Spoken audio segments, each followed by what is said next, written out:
Hi, welcome back guys. This is your friend, the What If guy, back with another fanfiction. This is the first part of What If Issei becomes Dark Slayer.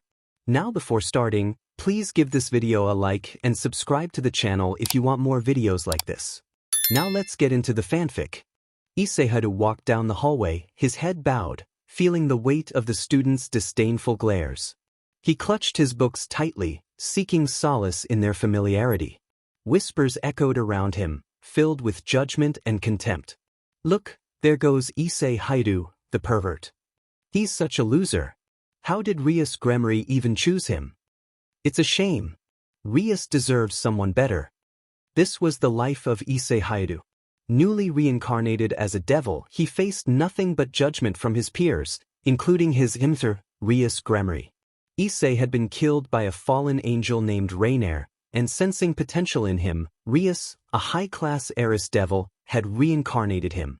Issei possessed a sacred gear of immense power, created by God for humanity's protection. However, the supernatural world exploited this, recruiting various members from humanity into their factions. Issei's sacred gear, a dragon-type artifact, could only boost his abilities a limited number of times. Issei was also known for his lecherous reputation, having peeped on the kendo club countless times. However, one person wanted to make Issei's life miserable: Thomas Phenex, the strongest young devil and future Maou. Thomas, with his looks, power, and charm, was everything a girl desired, including Rias, who was his fiancée. Thomas viewed Issei as nothing but an insignificant worm.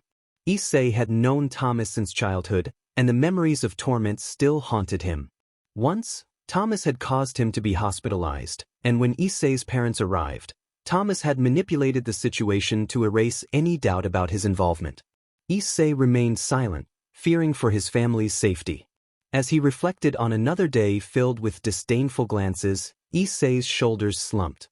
Suddenly, his feet were swept from under him, and he crashed to the floor. Groaning in pain, he looked up to see Thomas standing above him, a smug expression on his face. "What the hell? Why did you do that?" Issei exclaimed.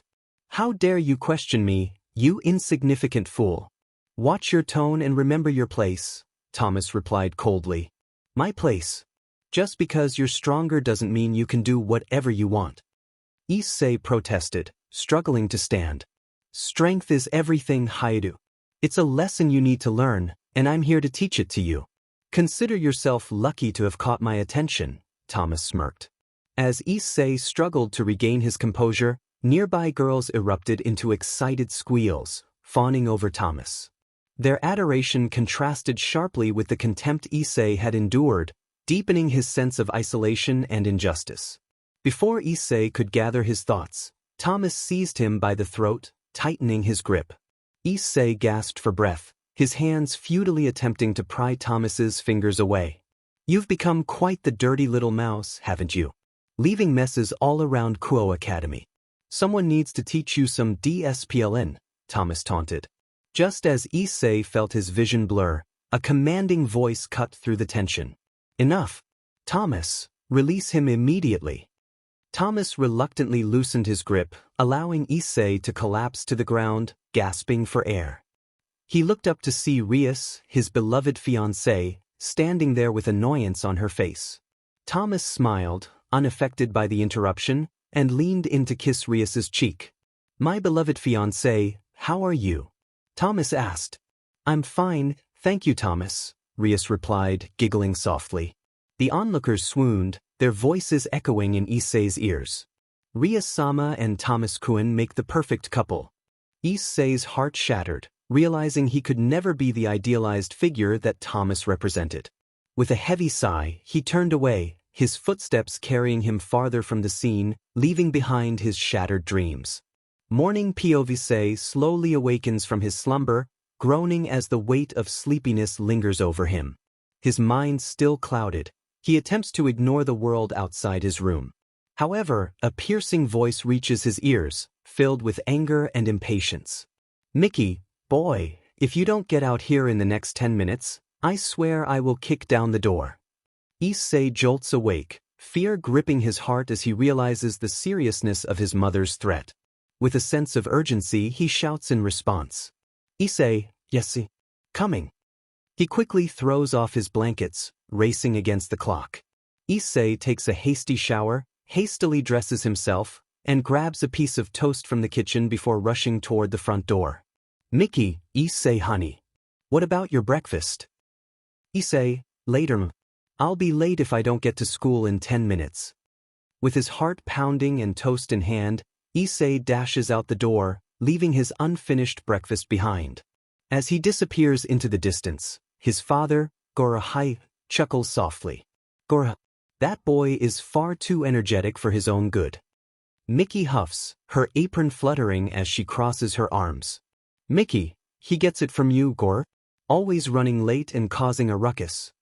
With a playful grin, Goru embraces Mickey, the love between them evident despite their differing opinions. Gates of Kuo Academy. Issei's desperation intensifies as he sprints towards Kuo Academy, his heart racing in his chest. The sight of the closed gates, guarded by none other than Sona Shirtorai, the student council president, brings his hopes crashing down. He stops abruptly, breathing heavily, his disappointment etched across his face. Issei, why must this happen to me? Sona, standing behind the gates, rubs her temples in annoyance, her patience wearing thin. She calls out to Issei, beckoning him to approach so she can reprimand him for his repeated tardiness. Issei, his spirits dampened, glumly walks toward the gates where Sona awaits. Sona, Issei, your track record of arriving late has reached new heights. I'm truly disappointed in your behavior. Issei's shoulders slump further as Sona enumerates his shortcomings, each word like a weight upon his already burdened soul. Sona, you continuously peep on women while they're changing, your punctuality is abysmal, and your grades, well, they're far from stellar. It's clear that you haven't been taking your responsibilities seriously. Sona's voice carries a sharp edge, her disappointment evident in every word she utters. She makes it clear that Issei's actions have consequences. Sona, there is no need for you to come to school today. I'm giving you the day off. Take this time to reflect on your behavior and understand the gravity of your actions. Leave now. Issei walks away, feeling irritated, sad, and angry. Streets of Kuo. Issei, still seething with frustration after being sent home from school, continues walking aimlessly, his mind consumed by thoughts of his misfortunes. As he wanders, his eyes catch sight of a grand mansion looming in the distance. Recognition flickers within him as he recalls a familiar memory. Issei, hey, isn't that Aji-san's mansion? Flashback scene begins. The realization sends a surge of nostalgia through him as he reminisces about a time long ago. The scene shifts, transporting us to a rainy day, where a younger Issei, around 8 years old, runs through the pouring rain, desperate to find shelter. Young Issei, drenched and disoriented, scans his surroundings with panic. This unfamiliar street is not the way to his home, leaving him lost, alone, and frightened. Tears mix with the rain on his face as he continues his futile search for solace. As young Issei walks, crying, he stumbles upon the imposing gates of the mansion.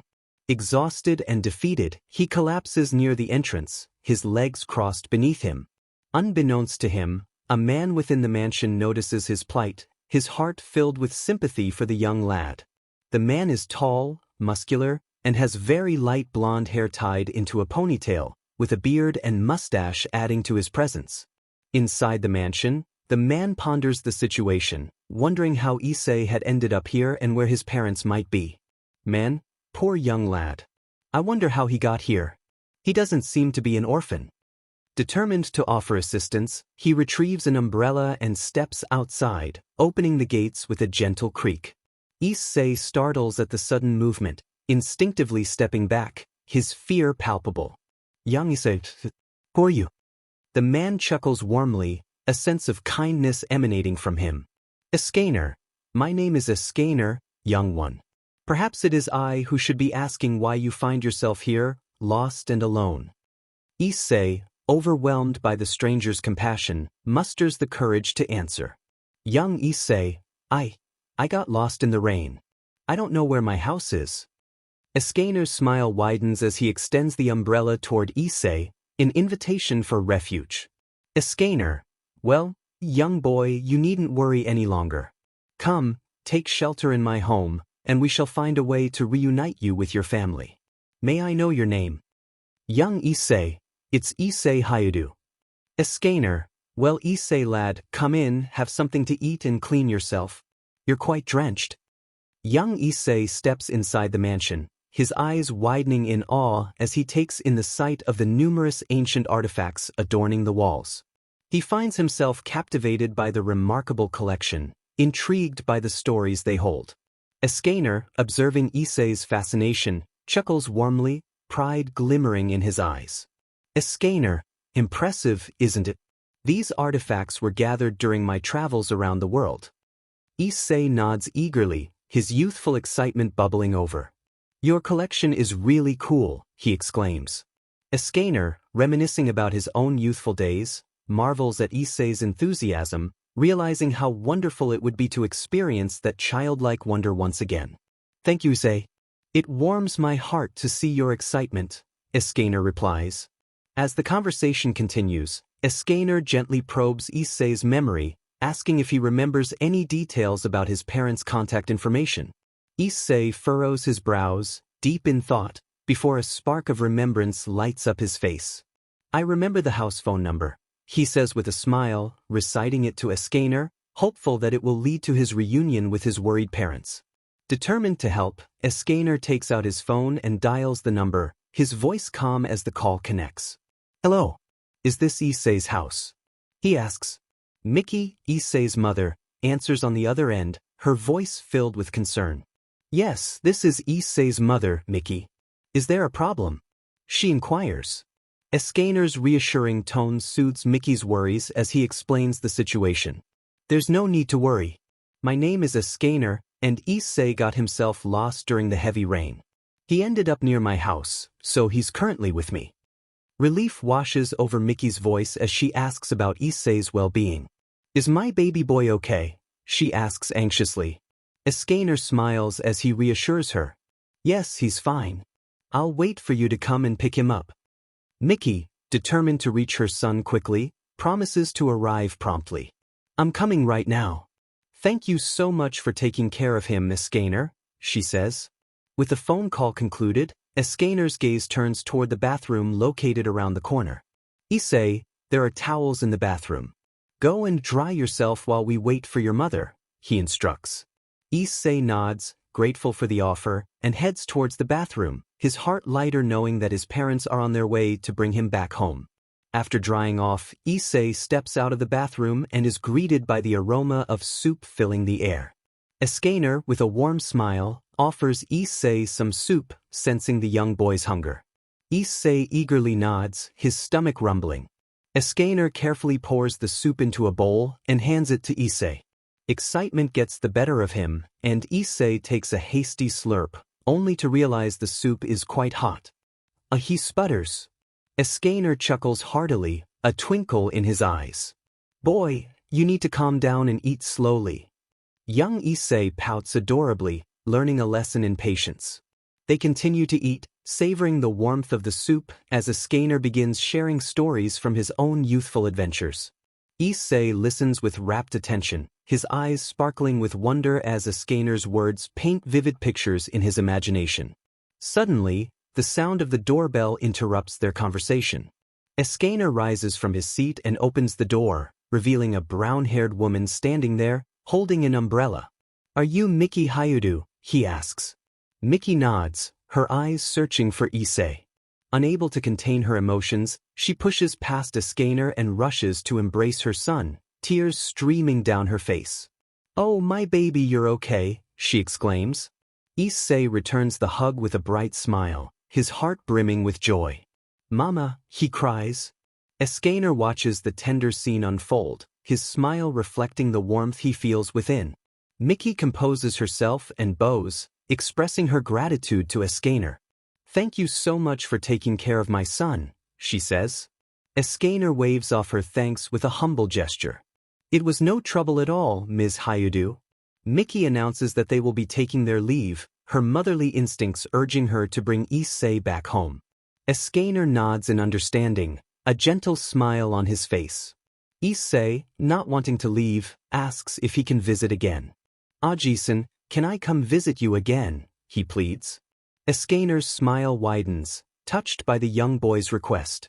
Of course, Issei lad. You're always welcome here. Issei's face lights up with gratitude, and he excitedly runs into Escanor's waiting arms, surprising the older man. Escanor's surprise quickly transforms into a warm embrace, his heart filled with affection. You're welcome, Issei. Thank you for visiting, my boy, he replies. Issei beams with gratitude, expressing his thanks to Escanor. Thank you, Aji-san. In his admiration for Escanor, Issei has developed a close bond with the older man, forming a grandfather-grandson relationship. Their connection is accepted and respected by the neighborhood due to Escanor's reputation as a good-hearted individual. One day, after finishing school, Issei hurries toward Escanor's mansion, eager to spend time with his beloved Aji-san. As he passes by a dark alley, he hears unsettling cracking noises. A sense of curiosity mixed with unease compels Issei to venture closer, his voice trembling as he calls out. Hello. Is anybody there? He asks. No response reaches Issei's ears, amplifying his growing nervousness. Unbeknownst to him, a looming shadow lurks behind, inching closer with every passing moment. Suddenly, a giant hand grabs Issei's shoulder, causing him to scream in surprise. Ah! Issei yells. He turns around to see Escanor's concerned face, relief flooding his senses. Issei, what are you doing here? Escanor asks, raising an eyebrow. I heard noises in this alley, so I came to see what's wrong. Issei replies, trembling. You heard noises and decided to investigate. In a dark alley, no less. Goodness, boy, you'll give your parents a heart attack one day, Escanor scolds gently. Issei blushes in embarrassment, realizing the recklessness of his actions. However, before he can respond, the cracking sound echoes once again, catching both their attention. Escanor's eyes narrow, his senses sharpening as he swiftly strikes the back of Issei's neck with a precise blow, causing the young boy to fall unconscious. Stay safe, Issei, he says, stepping forward with authority and power. Escanor, calling out, come out, stray devil. I can sense you. A monstrous creature emerges from the shadows, towering over 13 feet tall, with a scorpion-like body and a hideous upper half adorned with giant claws. Escanor assesses the beast before him, his demeanor unwavering. Escanor, with a hint of admiration, what a beast you are. The stray devil hisses in arrogance, mocking Escanor's audacity for challenging him. Stray devil, you don't know who I am. I am Argos, one of the most powerful ultimate-class stray devils of all time. Escanor, undeterred by the creature's words, approaches calmly, his silence speaking volumes. Argos, boasting pathetic human, you dare challenge Argos the incurable. My poison is renowned among all devil-kind as incurable, and yet you have the courage to stand up. Before Argos can finish his sentence, Escanor swiftly delivers a powerful slap to the creature's face, sending him flying backward. The stray devil's boastful words are silenced as he struggles to regain his composure. Escanor, assertive, a pitiful being like yourself, Argos cannot withstand my might. Argos hisses and growls, his frustration evident, proclaiming his intent to tear Escanor limb from limb and feast upon Issei. Argos, enraged, you dare hit me. I will tear you limb from limb and then I will feast on that child. Escanor's eyes burn with pride and arrogance as he retorts, his voice resonating with power. Escanor, with burning intensity, you say you will tear me. Who decided that?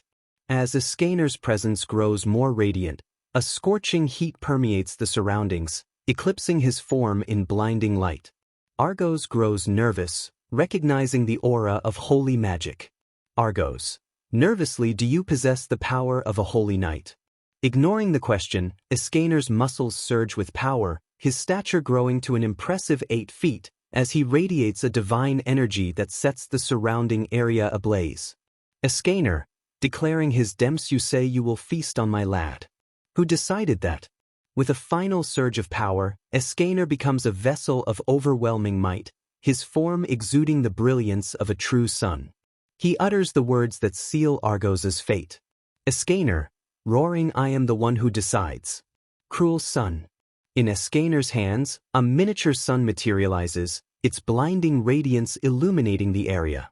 He hurls the blazing orb at Argos, its impact unleashing an inferno of devastating power. As the miniature sun collides with Argos, the stray devil screams in agony, feeling himself being vaporized by the overwhelming attack. The light subsides, revealing only a pile of ash where Argos once stood.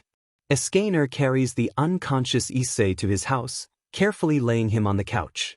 However, as he does so, a sudden bout of coughing overtakes Escanor, causing him to double over in pain. He spits out a substantial amount of BLD, realizing the toll his powers have taken on his deteriorating health. Escanor, clutching his chest, it's been too long since I last used sunshine. My condition. It's getting worse. Escanor gazes at Issei's peaceful sleeping form, contemplating the course of his own fate. He whispers to himself, acknowledging the passage of time and the weight of his past. Escanor, 300 years. Since the last war with the devils. They called me Escanor the Sun Slayer, Devil Killer, the Nightmare to the Satans. Once, I was the most powerful holy knight. Escanor sighs, reflecting on his existence and the conflicts he has faced. His thoughts turn to his leader, Meliodas, and the disdain Lucifer, also known as Satan, harbored for their group, the 7 deadly sins. Escanor was called the lion's sin of pride despite Lucifer being the sin of pride, hence Lucifer partly hated him because of this. However, Lucifer also respected Escanor due to his immense strength. Escanor's gaze shifts back to Issei, the magic within him reacting to the sleeping boy. Escanor looks at his own chest in shock. Escanor, astonished Sunshine, are you sure? Is he the next? As if in response, an axe embedded on a stand in the wall trembles violently. Escanor turns to face it, acknowledging its agreement with Sunshine's judgment. Escanor, determined even you, Rita, agree. His resolve solidifies, knowing what he must do to prevent Sunshine from falling into the wrong hands. Escanor glances at Issei, muttering the words that will forever change the young boy's destiny. Escanor, Lady of the Sun, grant the boy Issei Hyoudou the blessing of the light, for I, Escanor, the lion's sin of pride, grant him sunshine and name him as my successor. With these solemn words, a surge of divine energy envelopes Issei and Escanor, the atmosphere in the room growing brighter and warmer. Issei's slumbering form seems to stir ever so slightly, as if touched by the very essence of sunshine itself. Escanor, despite the knowledge that his own end is nearing, has made his choice. He places his faith in Issei, believing that the young boy will carry on the legacy of sunshine, wielding it for the forces of humanity. As Escanor passes on his power to Issei, a sense of peace washes over him. He closes his eyes, feeling a final moment of tranquility. In his last moments, he sees the image of her appealing woman with black hair, a mischievous smile and golden eyes, and his voice cracks as he utters her name. Escanor, whispering Emerlin. With a final glance at Issei, Escanor bids the young lad farewell, expressing his gratitude for their encounter. Escanor, a last smile, thank you for being my grandson, Issei. His eyes close, and he breathes his last, the weight of his legendary existence coming to rest. Issei wakes up, rubbing his neck, and is met with the lifeless form of Escanor. Shocked and disbelieving, Issei approaches, shaking Escanor's body, pleading for him to wake up. Tears prick at his eyes, his heart aching with grief. Young Issei, shaking Escanor, Aji-san, you're playing a prank, right? Wake up.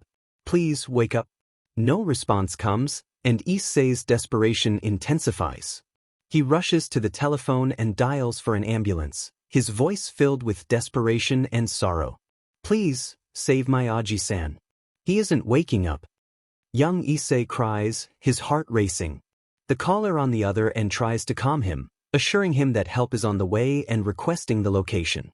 The ambulance arrives swiftly, and Escanor is taken for examination by the doctors. The doctor, with a solemn expression, examines Escanor, his gaze shifting sadly to Issei. I'm sorry, child, but your Aji-san is gone. Issei, unable to believe the doctor's words, reacts with disbelief and anger.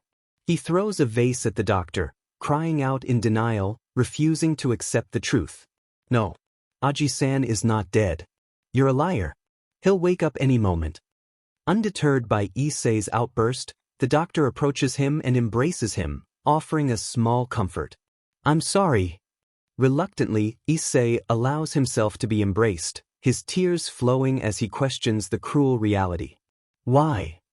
The funeral, attended by only Issei, Miki, and Goru, is a somber affair. Escanor had no relatives or children of his own. Issei weeps uncontrollably, his grief overwhelming him. Miki and Goru offer their support, attempting to console him, but they know that Issei will never be the same. From the entrance of the graveyard, a blonde-haired young boy observes the proceedings of Escanor's funeral. He sighs sadly, acknowledging the greatness of his old friend. Rest in peace, old friend. You did great. The boy, with a dragon tattoo on his arm, gazes at Issei and smiles, knowing the weight of the power now bestowed upon him. So, you're Escanor's new successor. Wonder what you'll do. Don't disappoint, Issei Hyoudou.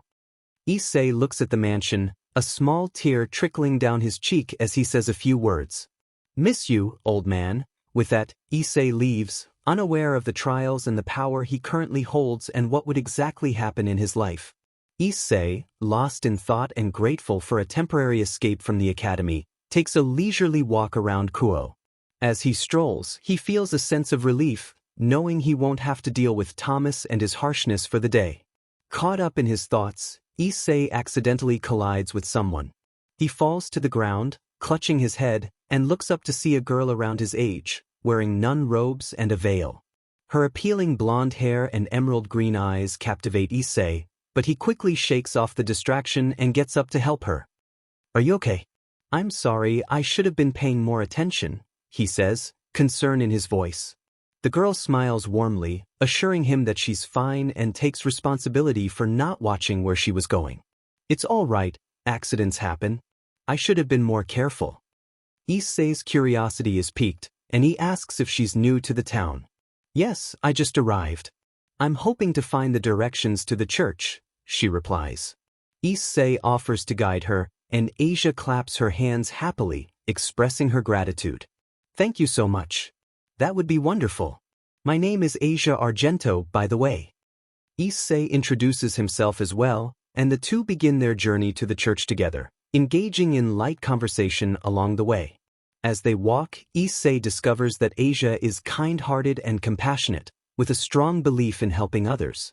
He finds himself drawn to her warm personality and genuine nature. Arriving at the church, Issei bids Asia farewell, but not before exchanging contact information and promising to meet again soon. Asia smiles brightly, grateful for the new friend she has made in Kuo.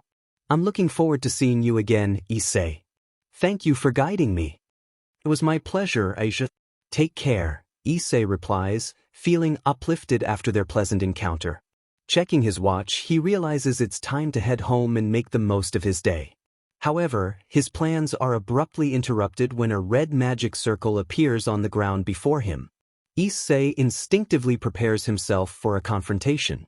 To his surprise, it's Rias who emerges from the magic circle, her expression filled with anger. Rias strides forward and delivers a sharp slap across Issei's face, demanding to know where he was and reminding him of the club meeting they had scheduled. Where were you? Do you even remember that we had a club meeting today? Issei, taken aback by the sudden aggression, explains that he was kicked out of school for the day due to his lateness. He tries to reason with Rias, but she dismisses his excuse, insisting that he should have been more punctual. Bucho, it's just that I was kicked out of school since I was late, he explains. That's no excuse, Issei. You need to learn to be more responsible and show up on time, Rias responds firmly. Gritting his teeth, Issei struggles to hold back a retort. He feels frustrated having to deal with Rias's demanding nature and now being berated for circumstances beyond his control. Come to the Occult Research Club tomorrow without fail, Issei, or else. Rias warns before huffing in annoyance and walking away, leaving Issei seething with anger. Under his breath, he mutters a frustrated comment, expressing his feelings.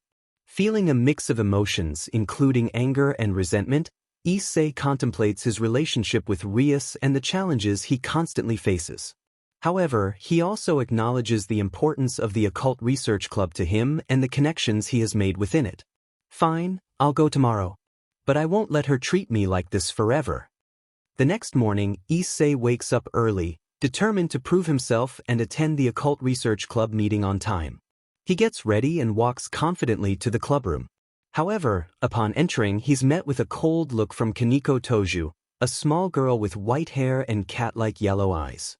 Kaneko, bluntly prez, the perv has arrived.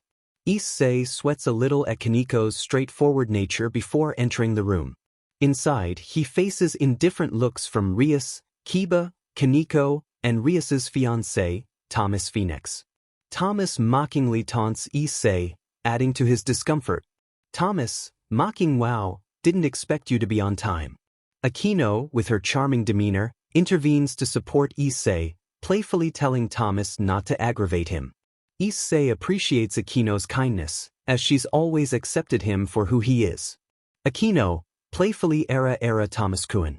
No need to aggravate my little kohai like that. She secretly gives Issei a supportive look, causing him to blush. However, Thomas's jealous glance towards Issei doesn't go unnoticed. Rias informs Issei that he has a contract to fulfill at a specific address and orders him to complete it promptly. Issei nods in understanding and decides to leave to carry out his duty. As he heads towards the door, he hears Akino call out to him. Akino, calling out Issei-kun. Akino catches up to him, her presence making him blush slightly. She wishes him luck with a warm smile, boosting his confidence. Akino, best of luck, Issei-kun. You can do it. Issei's face turns even redder, flustered by her support. Akino adds a teasing note. Akino, teasingly, and remember, I'll give you a special reward if you manage to finish it. Issei stammers in response, feeling embarrassed yet grateful for her encouragement. Issei, stammering uuuhh. Thanks, Akino-senpai, but I have to go. Bye. He thanks Akino before dashing off to fulfill his contract, leaving Akino giggling at his reaction. Upon arriving at the address, Issei feels a sense of suspicion as there's no response to his ringing. Despite the unease, he slowly opens the door and enters, only to be met with a horrifying sight. A man covered in BLD lies on the ground, and another man is ruthlessly gutting him. Issei, filled with rage and horror, demands the man to stop his actions immediately. Issei, angered, stop this right now. What the hell are you doing? The man turns around, laughing maniacally, showing no remorse for his heinous act. Crazy man, maniacal laughter, oh, how fun. Another devil to witness my glorious work. Issei, summoning his twice critical, tries to defend himself against the madman's actions. Crazy man, a sacred gear. Nothing against a holy weapon. He fires from his gun, hitting Issei's legs, causing excruciating pain and forcing him to fall. Crazy man, mocking painful, isn't it? It's holy magic, brat. Poison to your kind. With sadistic glee, the man points the gun at Issei's head, fully intent on ending his life. Freed, taunting toast to the death of a devil like you. Oh, and by the way, my name is Freed Sealzen. Just as Freed prepares to pull the trigger, a scream pierces the air, interrupting his murderous intent. Freed turns annoyed, and to Issei's shock, the person who screams is none other than Asia Argento. Issei, in shock. Asia, frightened and horrified by the scene before her, pleads for Freed to stop. Asia, pleading, Father Freed, please stop. Issei is my friend, you can't kill him. Issei can't help but express his incredulity at the situation. Issei, incredulous, how is this man a father from a church? Freed, annoyed by Issei's remark, snaps back, reiterating that Issei is a devil and therefore an enemy who deserves to die. Freed, angry, my dear Asia, this boy you call a friend is a devil. You cannot trust him, He is our enemy. Asia looks shocked and turns to Issei, seeking the truth. Asia, worried Issei, is what he's saying true? Issei, still in pain from his wounds, admits that he is a devil. Issei, that may be true, Asia. But all that time we spent was genuine. You're my true friend. Asia looks at Fried, pleading with him not to kill Issei, emphasizing that he is a good person. Asia, father. He really is a good person, please don't kill him. Fried, growing more frustrated, yanks Asia's hair, berating her and asserting his dems over her. Fried, angry you think some low-class nun like you can order me. You've been a bad girl, Asia. In a fit of rage, Fried throws Asia against the wall. Witnessing her distress, Issei's rage boils over, and he roars in fury. Issei, roaring don't touch Asia. In that moment, the roars of both a dragon and a lion can be heard as Issei, despite his wounds, charges at Fried with the twice critical, repeatedly activating his boost ability. Issei, chanting boost, boost, boost. As Issei's aura intensifies, the surroundings grow warm, catching Fried off guard. Fried, shocked impossible. You're a devil. How are you using holy mag? Fried is cut off when Issei lands a powerful punch, sending his head flying out the window. The intense battle reaches its brutal conclusion, and the room is left in silence, with only the echoes of Issei's victorious roar lingering in the air. Issei stands, breathing, his emotions still raw from protecting the girl he cares deeply for. Asia, tearful but relieved, looks at Issei with gratitude. Asia, tearful thank you, Issei. You saved me. Issei, catching his breath, looks back at Asia, his expression softening. Issei, gentle of course, Asia. I'll always protect you. As Issei stands there, catching his breath after the intense battle with Fried, he hears clapping behind him. He turns, only to come face to face with a familiar figure he thought he would never see again. It's Raynare, the fallen angel who killed him when he was still human. Issei's heart pounds in his chest, memories of that fateful encounter flooding back. Raynare, tauntingly whoa. I didn't expect the weakling of a human to have come this far. Asia, in a state of shock, whispers in disbelief. Asia, whispering Lady Raynare. Issei's eyes widen in disbelief as he turns to Asia, seeking an explanation. He asks how Asia knows Raynare. Raynare chuckles, her taunting voice echoing through the room. Raynare, tauntingly, oh, little Asia here was part of the church that I work for as a fallen angel. Quite the coincidence, isn't it? Issei's rage boils over at the sight of Raynare, and he attempts to charge at her. However, his body fails him, exhausted from the adrenaline rush and injuries sustained in the battle with Fried. Issei falls to his knees, frustrated and weakened. Asia quickly scrambles to Issei's side, using her hands to emit a gentle green glow, which starts healing his wounds. Issei is shocked by the sudden healing and asks Asia what she did, wondering if it's a sacred gear. Asia, with a tinge of sadness, looks down and explains that it's her gift from God, called Twilight Healing. Asia, softly, it's called Twilight Healing. It's my gift from God. I can use it to heal others, including devils. Issei, determined to protect Asia, instructs her to stay back as he prepares to confront Raynare once again. Issei, angry, stay back, Asia. I'll deal with Raynare myself. With his twice critical at the ready, Issei braces himself for the battle. However, before he can make a move, a spear of light pierces through his legs, causing immense pain. Issei roars in frustration, feeling the agony of his injuries. Issei, screaming in pain, not again. Above, in the sky, another fallen angel appears, calling out to Raynare. Raynare, we need to leave and take the girl as well. We need her for the sacred gear extraction. Raynare, in a mocking tone, bids farewell to Issei, taunting him with the hope that he won't miss Asia too much. Without hesitation, Raynare grabs Asia's hand, and the two take off into the distance, leaving Issei helpless and filled with despair. Issei desperately tries to get up, shouting after them, his voice filled with anguish. Issei, roaring, Asia, no, give her back. However, Asia, with a look of resignation, speaks softly, her words filled with gratitude. Asia, softly, thank you for being my first friend, Issei-kun. Issei's heart shatters as he watches Asia being taken away, unable to do anything to save her.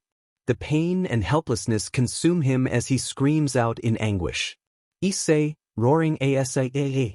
As Issei clutches his injured legs, a red magic circle lights up on the ground, and from it emerges Rias, along with the rest of the peerage. Issei can't help but groan inwardly, knowing that he's about to face their wrath for his reckless actions. Rias's eyes widen in shock as she takes in the scene before her, Issei's injured state and the lifeless body lying on the ground. She demands an explanation, her voice filled with both concern and frustration. Rias, demanding what in Satan's name happened here, Issei.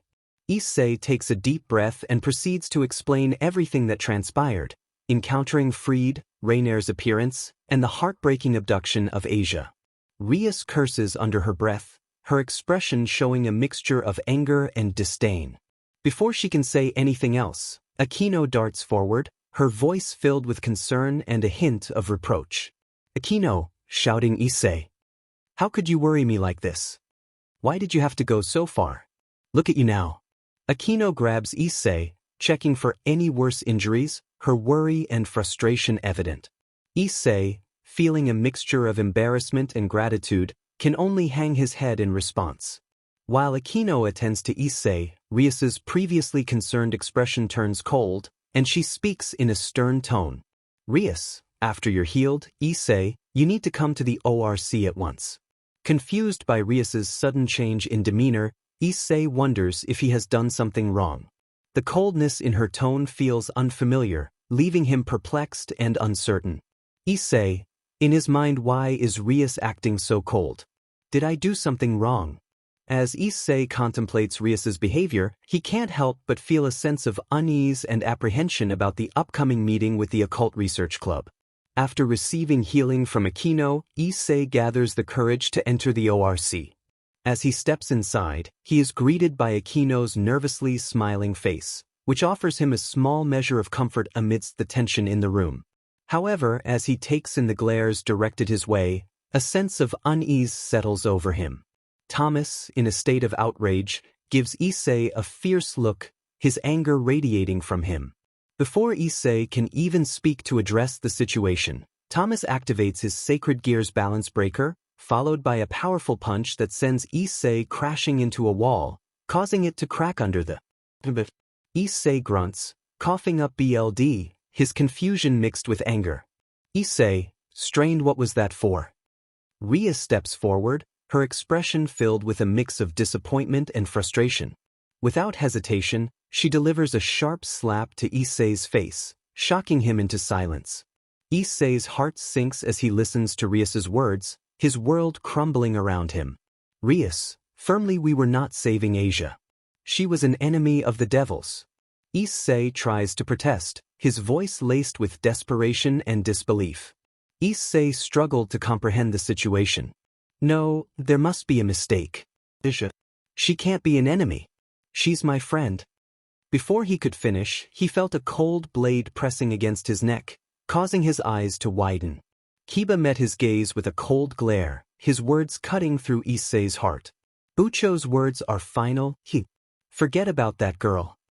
Escanor watched helplessly, torn between her loyalty to Rias and her concern for Issei. She felt forbidden from interfering, her inner turmoil evident on her face. Issei-kun. The weight of the situation pressed down on Issei, leaving him feeling isolated and betrayed. The world he knew and the friendships he treasured were slipping away before his eyes. Lost in heartbreak and confusion, Issei walked home, unable to believe what his friends had said. Suddenly, he felt a warm embrace from behind. Turning around, he saw Escanor, who offered him a reassuring smile. Her presence brought a flicker of hope to his desolate state. Issei, I'm here for you. We can save Asia together. Still reeling from Rias and Kiba's words, Issei was shocked by Escanor's unwavering support. Why would you go against Rias for me, Escanor? Escanor's cheeks flushed a deep shade of red as she stammered, because I love you. Caught off guard, Issei strained to hear her words clearly and asked her to repeat what she said. Escanor's embarrassment intensified, and she blushed even more. And nothing. I didn't say anything. Now, are we going to do this or not? Though momentarily confused by Akino's attempt to dismiss her previous statement, Issei recognized her determination to support him.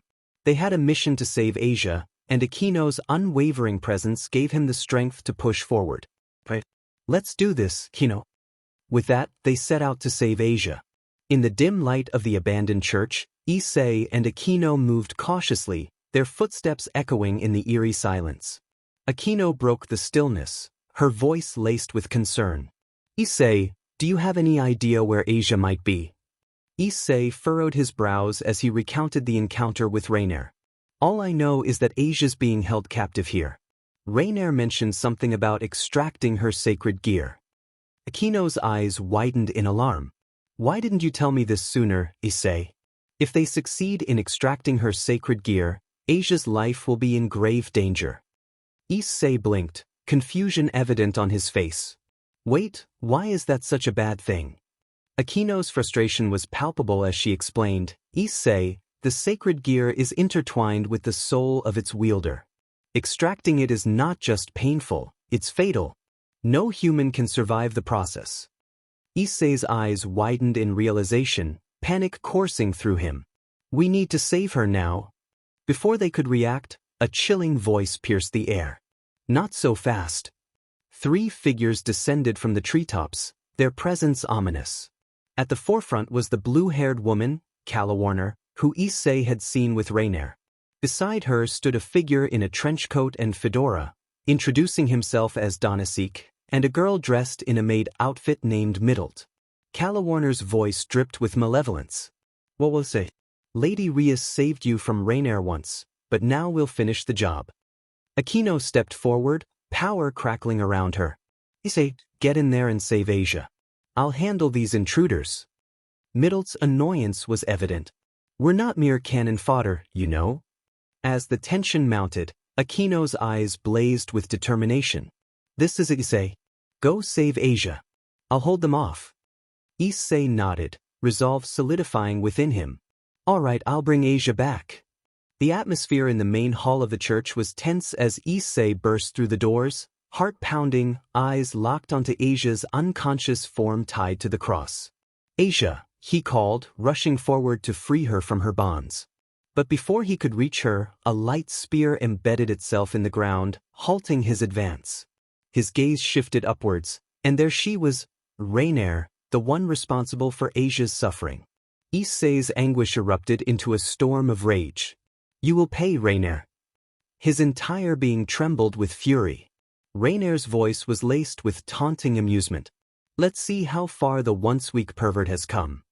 Issei's sacred gear, the twice critical, responded to his intense emotions, a surge of power coursing through him. The gear roared, its voice echoing within the chamber, boost, boost, boost, boost. But this time, something was different. The twice critical glowed an intense red, pulsating as if it was about to burst from within. With his newfound strength, Issei's speed increased exponentially, turning him into a blur as he materialized before Raynare. His voice held an unbreakable resolve. You won't harm Asia. He attacked with blinding speed, his gauntlet finding its mark in Raynare's abdomen. She staggered backward, crashing against the wall. Issei's eyes blazed with determination as he approached Raynare, his steps deliberate and full of purpose. He seized her by the head, his grip unrelenting as he brought her down repeatedly, her cries of pain echoing in the room. Finally, Issei's assault culminated in a powerful punch that sent Raynare tumbling to the ground. Asia's relief was palpable as she cried out, watching Issei triumph over her tormentor. Raynare scrambled to her feet, fear evident in her wide eyes as she gazed into Issei's intense green eyes. She pleaded, her voice strained and desperate, please. Spare me. I'm truly sorry. I know what I did was wrong, but I had orders. Do you understand? Issei's voice was cold and unyielding, cutting through the tension. It doesn't matter. My feelings for you died along with my old self. He accused her of cowardice. You're nothing more than a coward begging for mercy. The tension escalated as Issei prepared to deliver a final blow using his twice critical boost. Shadow Dragon, Balance Breaker. However, his intentions were abruptly interrupted by a powerful force that struck him square in the face, sending him hurtling through the air. Groaning in pain, Issei struggled to his feet and saw the shadow dragon armor that had saved him, the signature attire of Thomas Phenex, Rias's fiancé. Raynare's reaction was a mixture of surprise and admiration as she stammered, "Thomas Kuon." Thomas's voice was filled with concern as he asked, "Raynare, are you okay?" prompting her to respond with a flustered, "Hi." Issei's anger simmered beneath the surface when Rias Gremory, his emissary, entered the room with her knight, Kiba, and her rook, Kaneko Tuju. Rias's gaze swept over Asia with evident disdain, her icy demeanor reflecting her displeasure. Rias's voice was cold as she addressed Issei, "Even after I declared Asia an enemy to the devils, you still defied my orders to save her simply because she's your friend." Kiba swiftly restrained Issei, preventing him from acting on his rage. Issei protested, "Let go of me or else I'll—" His words were cut short as Kaneko landed. A precise blow to his head, rendering him unconscious. Rias let out a sigh of exasperation, her demeanor finally relaxing. Her gaze shifted towards Asia, her expression cold and calculated. Turning her attention to Thomas, she declared, "To punish Issei for his disobedience, we shall target what he cherishes." Without hesitation, Thomas moved with incredible speed, knocking Asia out with a single blow. Her anguished cry echoed before she was rendered unconscious. Rias's voice carried an air of authority as she commanded everyone present, "Gather at the ORC headquarters." Her tone was an unspoken order. Rias then addressed Aquino with disdain, "Come out, Aquino." Aquino's meek entrance was met with Rias's wrathful gaze, her hand connecting with Aquino's cheek in a resounding slap. The question hung heavy in the air, "How dare you disobey my orders?" She promised to address Aquino's insubordination later, her gaze unwavering. Back at the ORC, Issei's consciousness slowly stirred as he found himself in an unfamiliar place. The scent of wood and aged books filled his senses, and as he blinked open his eyes, he realized he was in the ORC clubroom. Confusion clouded his mind, but the intense glares directed his way snapped him fully awake. Rias Gremory's piercing gaze locked onto him, flanked by the other members of the Occult Research Club. All, except Aquino, wore expressions of stern disapproval, while her teary eyes told a different story. As his heart raced, Issei tried to piece together what had happened. The last thing he remembered was a confrontation with Raynare, who had disguised herself as a human. But something had clearly transpired since then. Raynare stood there with a triumphant smirk, savoring the chaos she had unleashed. "Issei," Rias's voice cut through the heavy air, each word laden with cold severity. "For disobeying the House of Gremory and jeopardizing our standing, your punishment has been decided." A surge of anger coursed through Issei. He was about to voice his outrage when he noticed Raynare smirking at him. The words were swallowed back as Rias silenced him with a gesture. "Silence," Rias commanded, her tone brooking no argument. "Your voice is no longer of consequence. Your punishment is to bear witness to the destruction of the one you care for the most, Asia Argento. Her sacred gear will be granted to Raynare, who has willingly agreed to become my bishop." Issei's heart pounded in his chest, a mixture of rage and disbelief boiling within him. "Why is Raynare here?" He spat, unable to contain his emotions any longer. Aquino's eyes held a hint of sadness, but she remained silent, her voice choked back by overwhelming sorrow. Kiba and Thomas took immediate action. With grim determination, they pinned Issei down, their expressions indicating that he was paying the price for his actions. Thomas smirked and said, "Your fault, your punishment. The fate of your dear friend is in your hands, Issei." He growled, "You put the honor of my fiancé's family on the line, and for that, you will suffer." Aquino's silent tears spoke volumes, her heart heavy with the impending tragedy. Issei's heart pounded in his chest, a tempest of emotions churning within him. He could hardly bear the thought of Asia, his dear friend, facing such a horrific fate. As Rias conjured a vast magic circle, the room darkened. In a seamless transition, Issei found himself in the dense Kuo forest, where a haunting sight awaited him. Asia, bound to a tree stump, tears staining her delicate cheeks.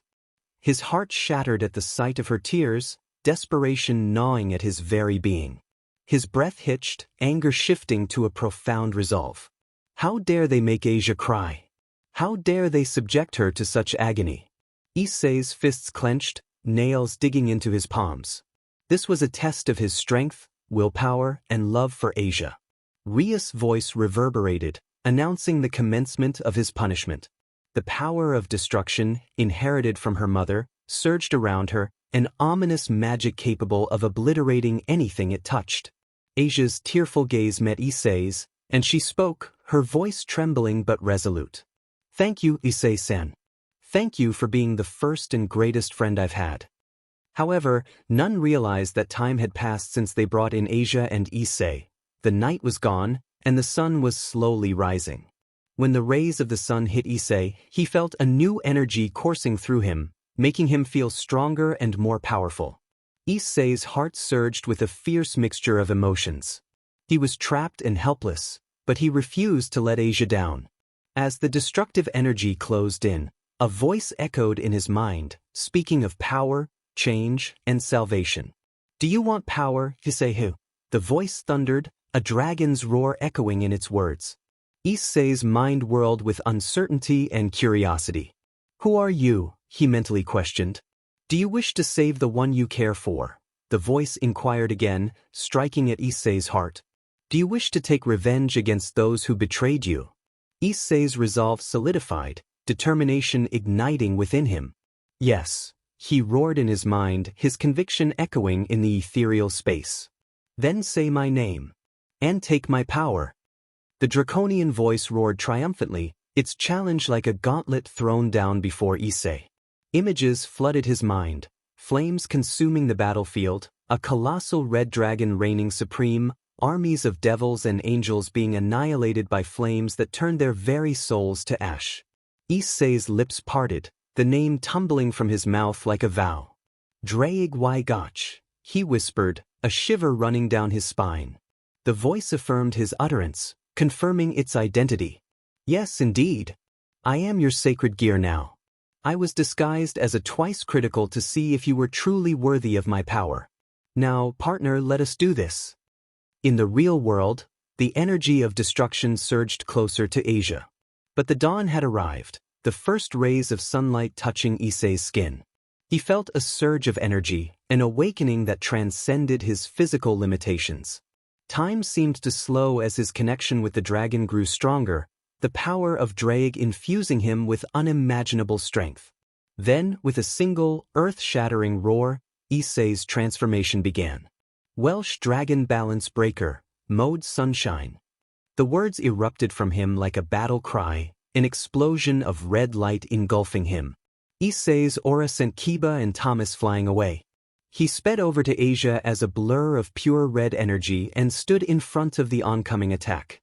When the radiance dimmed, Issei stood transformed, draconic armor adorning his form, a sword of pure light clutched tightly in his hand. The energy unleashed by Rias met an opposing force, a searing wall of power that defied destruction. The shockwave rippled through the forest, a storm of energy clashing with devastating force. In that blinding clash, Issei stood tall, his eyes gleaming with determination, his voice a fierce growl. "I'm gonna make you all pay." The scene was awe-inspiring. Issei, wielding the power of Draig, had risen to protect Asia. His armor radiated fierce light, his aura crackling with untamed energy. The shock on the faces of Rias, Raynare, and the others was palpable. Aquino felt relief, and Asia's tears transformed into ones of hope. Issei's unwavering determination, his sacrifice for her, kindled a fire within her heart. As Issei stared down his adversaries, his voice resonated with the power of a true dragon, with Draig's strength flowing through him. The tension in the air was suffocating, fear coursing through the onlookers as they witnessed Issei's dramatic transformation into a force to be reckoned with. Rias' voice trembled, a mixture of terror and realization. "Red Dragon Emperor," she whispered, her composure shattered by the revelation. The gravity of the situation struck her, the true extent of Issei's newfound power and partnership with Drake. As Thomas equipped his own balance breaker, the atmosphere crackled with electricity, the shadow dragon's power surging around him, hellfire dancing like dark tendrils of malevolence. His smirk was one of arrogance and confidence, a challenge extended to the once perceived pervert, who now stood before him as an imposing adversary. Well, well, well, Thomas jeered. The little pervert has grown far and strong. Let's see if he can match up to me. With blinding speed, Thomas launched himself towards Issei, his fist aimed for the young warrior's face. The impact of the blow was like a clap of thunder, but Issei remained rooted in place, an immovable mountain in the face of the storm. His lips curled into a defiant smile. My turn, he declared, his voice laced with newfound confidence. Issei's counterattack was nothing short of catastrophic. His fist met Thomas's armor, the collision resonating like an earthquake, the sheer force of it cracking Thomas's defenses and sending him hurtling to the ground. The impact left an indelible mark, a testament to Issei's unprecedented strength. But what followed was even more remarkable. The landscape shattered at Thomas's impact on the ground, showing the sheer power behind Issei's punch. A cascade of fiery orbs emerged from Issei's chest, each burning with an intense heat. Within those flames, something familiar seemed to stir, a hidden power awakening. The orbs fell to the earth, their impact sending ripples of energy through the ground. However, there was something within the flame orbs that looked familiar, as if Issei relinquished a part of himself that had been forced upon him by someone. As the smoke cleared, Issei stood before Thomas, his armor transformed, his stance exuding an aura of overwhelming might. Thomas, bloodied and broken, stared up at him in disbelief. Issei's voice carried an icy edge as he taunted Thomas. How does it feel to be looked down upon by a mere lowlife, Phenex? The words dripped with venom, the culmination of years of torment and pain. However, the battle was far from one-sided. Amidst the chaos, a new threat loomed. At Rias' command, Kiba lunged forward, sword raised to strike down Asia. But before his blade could find its target, a gust of wind intervened, halting the attack. Issei's grip on the sword was unyielding, his fingers stopping the blade with minimal effort. He regarded Kiba with contempt, a single word leaving his lips like a verdict. Trash. A mere flick of Issei's fingers sent Kiba sprawling back, crashing through trees with a force that left a trail of destruction. Thomas, his disbelief and dread mounting, muttered his astonishment. Issei hasn't even boosted a single time, yet he's this powerful. The enigma that was Issei's newfound strength hung heavily in the air, a testament to the evolution he had undergone. Issei's gaze hardened as he turned to Thomas, his voice a tempest of righteous anger. He bared his soul, unleashing the years of suffering he had endured at the hands of this tormentor. You made my life a living nightmare, Issei seethed. You bullied me, ruined my childhood, turned everyone in school against me, tricked my own beloved parents into thinking you were a golden child so they would never blame you. You tried to kill my beloved Asia, but no more. Amidst the intensity, Issei's gaze softened as he looked to Aquino. A hint of gentleness touched his voice as he urged her to leave, his concern for her safety evident. Aquino-san, please, you have to go, he implored. But then, with a playful twist, he added, also, you look quite appealing today. Aquino's blush was a testament to Issei's ability to still elicit flustered reactions, even in the midst of chaos. Issei's focus shifted back to Thomas, his expression hardening once more. A divine presence seemed to guide his actions as a name materialized in his mind. Divine acts, Rita, he intoned, the words flowing from his lips with an air of familiarity. A force seemed to answer his call, shaking the very foundations of Issei's ancestral home. From the mansion of his late grandfather, Escanor, a golden axe trembled, a relic of untold power. With a resonance akin to a force of nature, the axe broke free from its confines, soaring through the air like a comet. It landed with a resounding thud, its impact echoing the magnitude of Issei's newfound strength. Issei approached the divine weapon, his very presence causing the temperature to soar. The sun's rays intensified, turning the world around them into a blazing inferno. The trees ignited, consumed by the unrelenting fire of holy magic. This transformation was unlike anything the devils had ever encountered. Rias' voice was a mix of agony and disbelief. "How is this possible?" she muttered through clenched teeth. "He's a devil. He can't wield holy magic, and that weapon. It's a holy relic." The nightmare unfolded around them, a realm of burning brilliance that spelled doom for their infernal kind. Issei's grip on Thomas tightened, the power coursing through him reaching its zenith. He lifted the divine axe, its presence amplifying his strength 1,000-fold. The sky itself seemed to acknowledge his might, the sun blazing with unprecedented brilliance. In the face of this unstoppable force, Thomas Phenex lay broken and defeated. Issei's voice, edged with resolve, echoed through the fiery landscape. "Die." The axe descended, its trajectory unerring, its power unparalleled. As the divine axe met the ground with a resounding impact, a wave of holy flames erupted, engulfing the surrounding landscape in a torrent of destruction.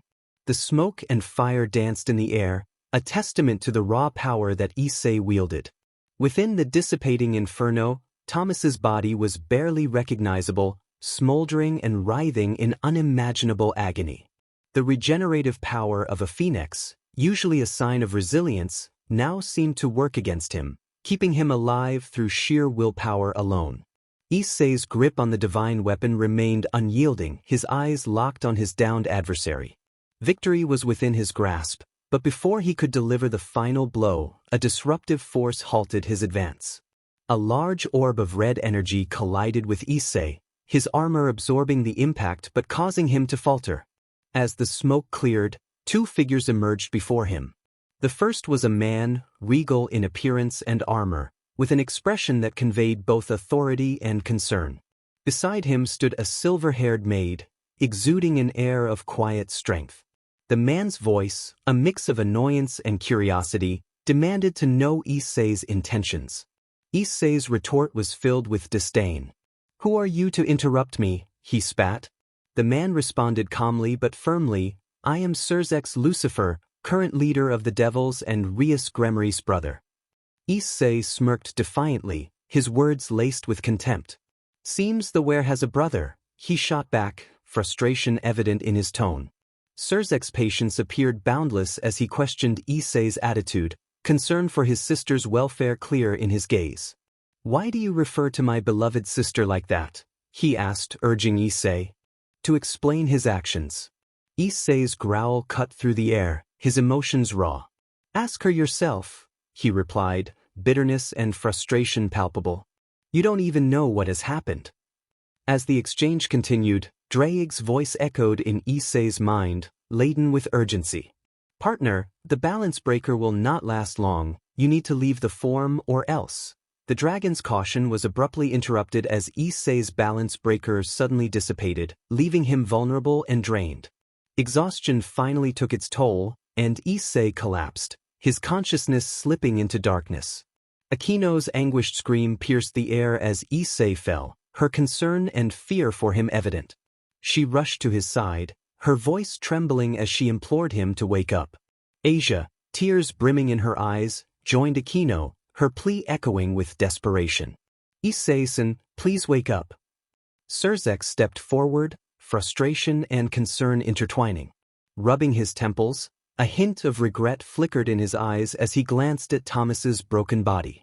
With determined resolve, he turned to the silver-haired maid, his voice a mix of authority and exhaustion. "My love, Grafia, take them to the hospital. Get me a detailed account of what transpired here from Akino." Rias, unable to remain silent, attempted to question Akino's reliability. "She will lie, Onee-San." But Sirzechs silenced her doubts with a stern glare and a matter-of-fact statement. "Akino is the least likely to lie. I know you would twist the story to your favor, Rias." His words carried weight, silencing any further objections and leaving Rias to look away in shame. Grafia bowed respectfully, her response reflecting her accustomed role in fulfilling the demands of a leader. "Yes, Sirzechs-sama," she acknowledged, her poise unwavering. With graceful efficiency, she moved forward, intent on taking charge of the situation. As Sirzechs rubbed his forehead, an impending headache loomed. The responsibility of leadership weighed heavily upon him, especially in times of crisis. The aftermath of the battle would require paperwork, council meetings, and the delicate balance of politics he had become all too familiar with. In the dimly lit hospital room of the Underworld's capital city of Lilith, Issei lay unconscious on a bed, his breathing steady but his mind adrift in a dark, nebulous realm. The room was somber, Aquino and Asia sleeping fitfully on chairs nearby, the stains of tears on their faces evidence of their anguish. In the recesses of his consciousness, Issei's voice echoed, a desperate call into the void, seeking solace or answers. "Hello," he called out, uncertainty in his tone. "Can anyone hear me?" From the depths of his mind, a response emerged, resonating with power and familiarity. "Indeed, partner," the voice rumbled, like the earth shaking in response to a distant roar. Issei's eyes widened as he stumbled back, the scene around him transforming. Fire erupted behind him, a volcanic surge heralding the arrival of a colossal figure. Before him stood a dragon, magnificent and towering, a testament to ancient might and boundless strength. The dragon's presence commanded respect, its fiery eyes holding a weight of history and power. Issei's voice trembled as recognition dawned upon him. "It's you, the dragon. You're Drake Wygotch." The dragon's voice rumbled like thunder, a proud declaration of identity. "Indeed, partner. I am Drake, the Red Dragon Emperor, and the Heavenly Dragon of Domination." The gravity of the moment washed over Issei, the reality of his partnership with this legendary creature sinking in. He grinned, a mixture of awe and exhilaration in his expression. "Nice to meet you, partner."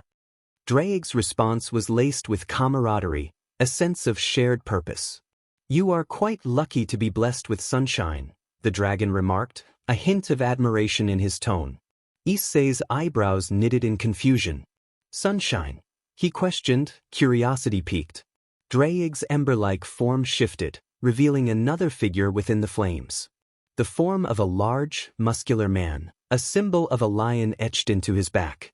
Issei's eyes widened as recognition struck him, his voice choked with emotion. "Gramps," he whispered, the name carrying a weight of nostalgia and love. The figure before him stood at an imposing height, his presence both regal and warm. "Hello, Issei," he greeted, his voice like a reassuring embrace. The figure was none other than Escanor, the man who had been a guiding light in Issei's life, an inspiration that had paved the way for his journey.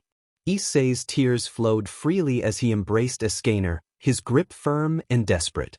"I missed you, Gramps," Issei choked out, his voice a mixture of sorrow and longing. Escanor's arms encircled him in a warm and affectionate hug, his voice gentle and full of reassurance.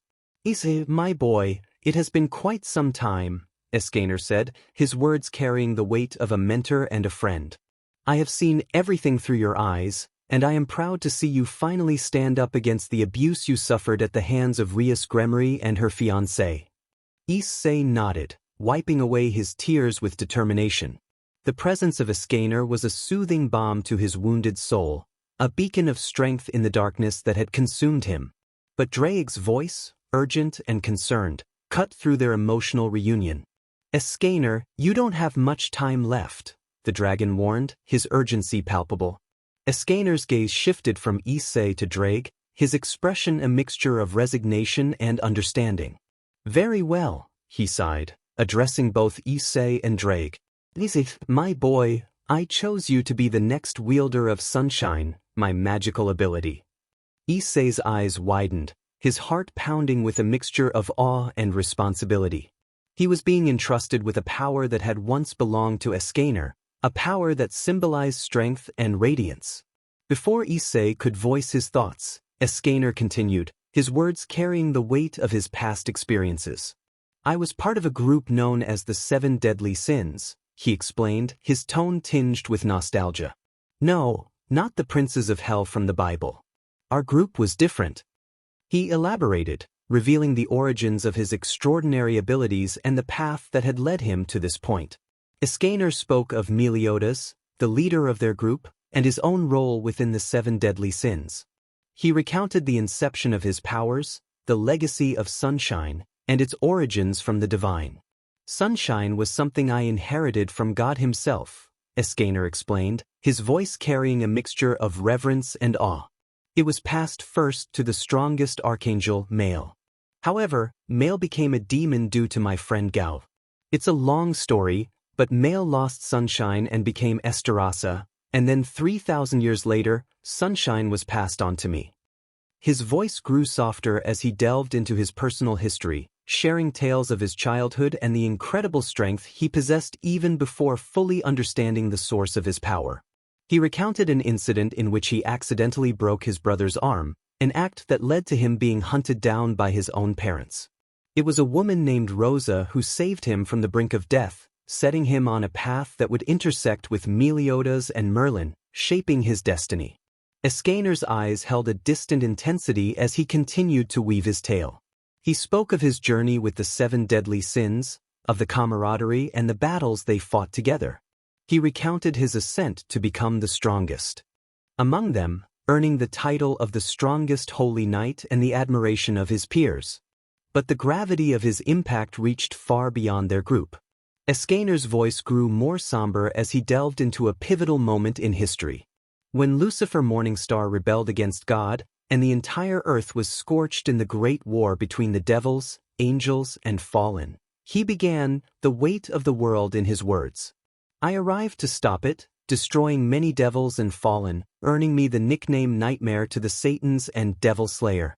Even Lucifer respected my strength. Escanor's gaze held a mixture of pride and warmth as he looked upon Issei, his voice carrying a weight of purpose. Issei, he began, his tone imbued with certainty, I chose you to be the wielder of sunshine because it responded to you. He paused, his eyes meeting Issei's with unwavering sincerity. Sunshine saw something within you, something that made it believe in your potential. That's why I gave my power to you. A solemn smile touched Escanor's lips as he continued. I am proud of you, he declared, his voice filled with genuine admiration. Remember, Issei, use sunshine to protect humanity, to stand against the darkness that threatens it. And never, ever let your pride fall. Issei's resolve burned like an unquenchable flame within him, his determination unwavering. He looked into Escanor's eyes with fierce intensity. I will, Gramps, he vowed, his voice carrying the weight of a solemn oath. I will honor your legacy, and I'll never let you down. Escanor's smile, though tinged with sadness, remained steady. His form began to shimmer, as if his very essence was transitioning to another realm. Looks like I have to go, my boy, Escanor said, his voice softer now, his demeanor serene. Issei's tears flowed anew as he watched his mentor's form burn like a brilliant sun. No, not again, Gramps, he whispered, his voice heavy with emotion. He reached out as if trying to grasp onto the fading figure before him, his heart aching at the prospect of losing Escanor once more. Escanor's voice, gentle and soothing, resonated in the air even as his form continued to dissipate. Don't cry, Issei, he murmured, his presence enveloping Issei like a warm embrace. I will always be with you, within you, as long as you wield sunshine and fight for what's right. Issei's tears fell freely, his heart heavy but his spirit uplifted by the connection he shared with Escanor. As the radiant figure faded from his view, the hospital room slowly came back into focus, the echoes of their conversation lingering in his mind. Back with Sirzechs, amidst the grandeur of the Underworld's administrative center, Sirzechs Lucifer sat behind an imposing desk, surrounded by a sea of paperwork that seemed to have no end. His brows furrowed in frustration as he scribbled his signature on yet another document, his mind filled with curses directed at gods, demons, and everything in between. The weight of his responsibilities as the leader of the devils felt particularly heavy on this day. The Devil Council's relentless demand for Issei's death was a thorn in his side, an issue that seemed to only worsen with each passing moment. Aquino's account of the relentless bullying Issei had endured from Rias's fiancé, Thomas, only fueled Sirzechs' anger. His longing to punish those who had tormented Issei clashed with the political intricacies of the situation, leaving him in a state of conflicting emotions. The Devil Council's dismissive attitude toward Escanor, labeling her a disgusting half-fallen, pushed Sirzechs to the brink. His voice, usually calm and composed, now rang out in the room with fiery intensity. "Ignore the words of a half-fallen," he thundered, his frustration palpable. How dare they dismiss her pain and experiences so callously? The Phenex house's demand for revenge further complicated matters, threatening to escalate the already precarious situation. Thomas's charred and broken state was a testament to Issei's strength, but it had also sparked the flames of vengeance within the Phenex house. Sirzechs rubbed his temples wearily, the weight of the decisions he had to make bearing down on him. In the midst of his turmoil, a soothing presence approached.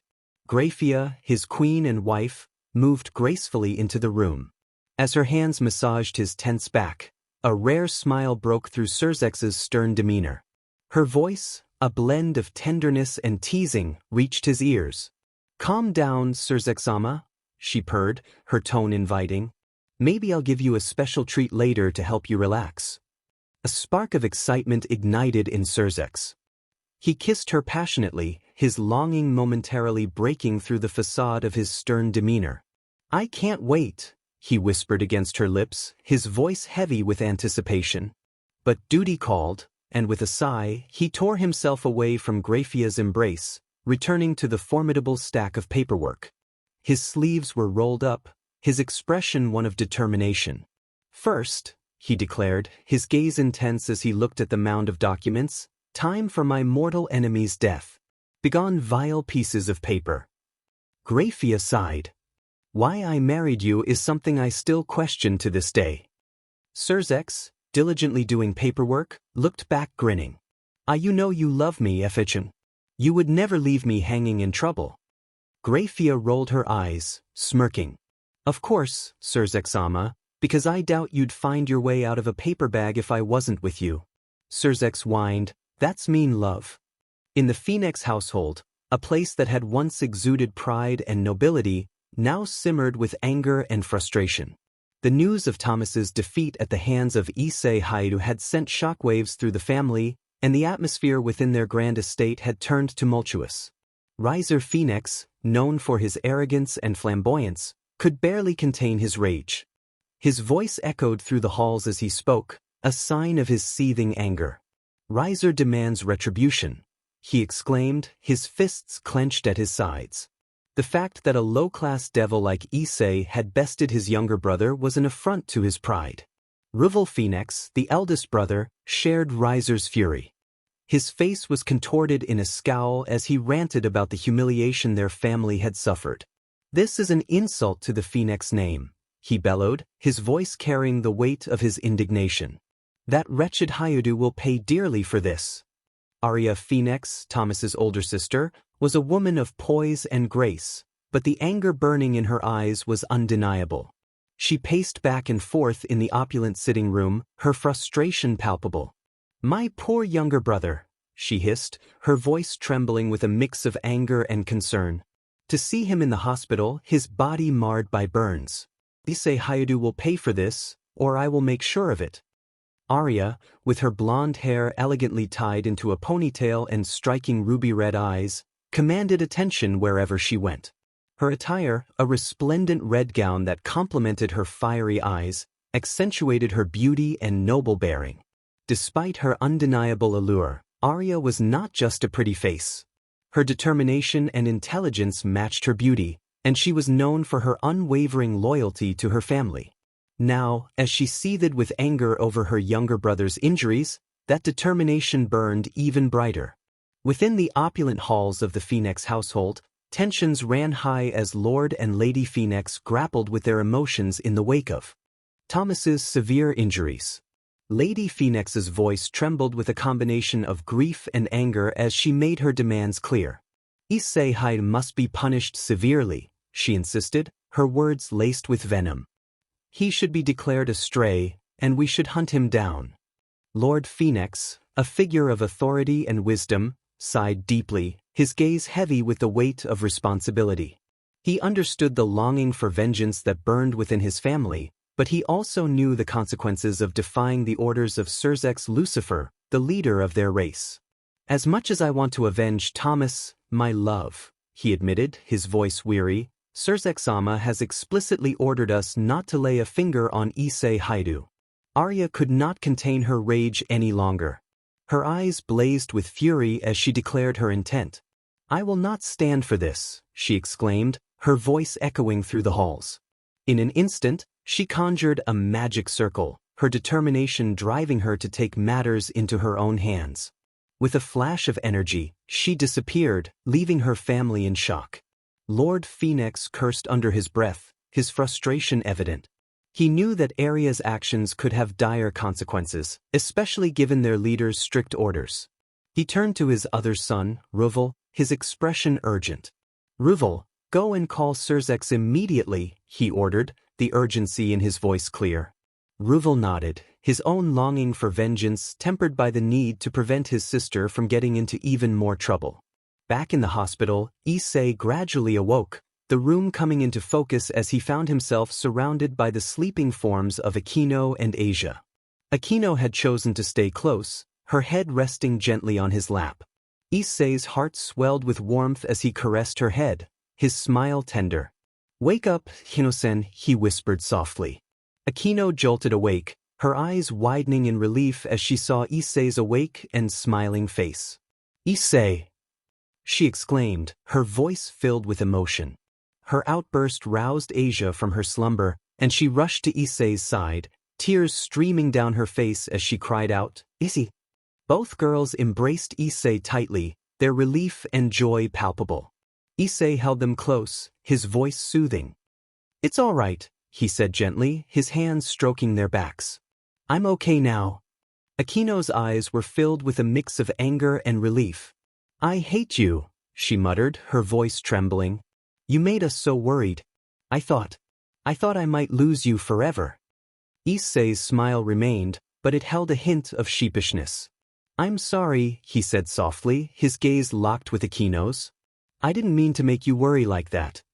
Escanor couldn't stay mad for long.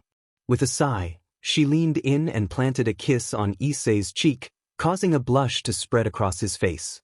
Just promise me, she whispered, never to do this to me again. Issei took Akino's hand, his expression sincere. I promise, he vowed, his eyes locked on hers. I won't put you through this again. Meanwhile, Asia sat beside them, trembling, her tears flowing freely. She stammered through her apologies, blaming herself for the ordeal. I'm sorry, she sobbed, her voice breaking. I'm the reason Akino-san and Issei-san got in trouble, and because of me, Issei-san went into a coma. Issei's heart ached for Asia, and he pulled her into a comforting hug. Don't say that, he said firmly. I would do it all over again if it meant saving you, Asia. You're my closest friend. Asia blushed, her tears mixing with gratitude. Akino watched with an amused glint in her eye, teasing Issei. Era a new rival, Issei. She purred playfully. Asia's blush deepened, and Issei was perplexed by Akino's comment.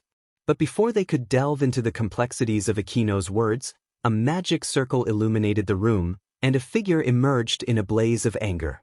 It was Arya Phenex, her eyes ablaze with fury, her presence like a raging inferno. Arya stormed into the hospital room, her voice seething with rage as she bellowed, Issei Hyoudou. Her fiery eyes bore into Issei, vowing that he would pay for daring to stand up to the Phenex house. Issei, still recovering, was confused by the sudden intrusion. Wait, who even are you? He asked, bewildered. Arya introduced herself, her voice dripping with hostility. I am Arya Phenex, the older sister of Thomas Phenex. The mention of Thomas's name sent a shiver of anger coursing through Issei. His aura flared, filling the room with intensity. Arya took an involuntary step back, startled by Issei's sudden change in demeanor.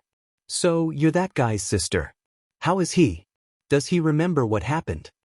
Issei's voice was low and dangerous. Arya was taken aback but replied icily, Thomas is recovering, and when he does, he will remember every moment of his defeat at your hands. Issei's eyes narrowed, and he didn't hold back his disdain. Defeat? That guy was nothing more than a bully, and I put him in his place. If he's smart, he'll stay down. Aria's fury intensified as she retorted, "You underestimate my brother. Thomas Phenex is a proud member of our noble house, and he will have his vengeance." Issei's contempt for Thomas burned fiercely. Thomas Phenex is nothing more than a spoiled brat who thinks he can get away with anything because of his noble BLD. He's weak, arrogant, and a bully. He doesn't deserve an ounce of sympathy. Aria's anger flared in response, but Issei pressed on. "He's a disgrace to the Phenex name, and I showed him just how fragile his so-called strength truly was." Aria shot back, her fists clenched. "How dare you insult my brother? Thomas may have been defeated, but he's a Phenex, unlike a low-class devil like you." Issei's eyes blazed with defiance as he stood up, his injuries temporarily forgotten. "Low-class devil or not, your brother got exactly what he deserved. He bullied me, tormented me, and tried to harm someone I care about. I won't shed a tear for him." Aria's rage intensified as she took a step forward, the tension in the room escalating. "You will pay for your insolence," she declared, her voice trembling with anger. As Aria's rage peaked, she unleashed a wave of scorching flames directed straight at Issei. Issei, ready to defend himself with the power of the boosted gear, was about to spring into action when the atmosphere in the room changed dramatically. Sirzechs Lucifer, the Maou and leader of the devils, appeared with an aura of simmering anger. His eyes blazed with an intensity that sent shivers down Aria's spine. He stood between Aria's fiery attack and Issei, his presence commanding attention. With a wave of his hand and a stern expression, Sirzechs dissipated Aria's flames as if they were mere embers, leaving her attack powerless. The room returned to a tense silence as Aria realized the gravity of the situation. She had dared to disobey the orders of the Maou himself. Aria's fear was palpable, and she quivered in Sirzechs' presence, her anger subsiding in the face of his overwhelming authority.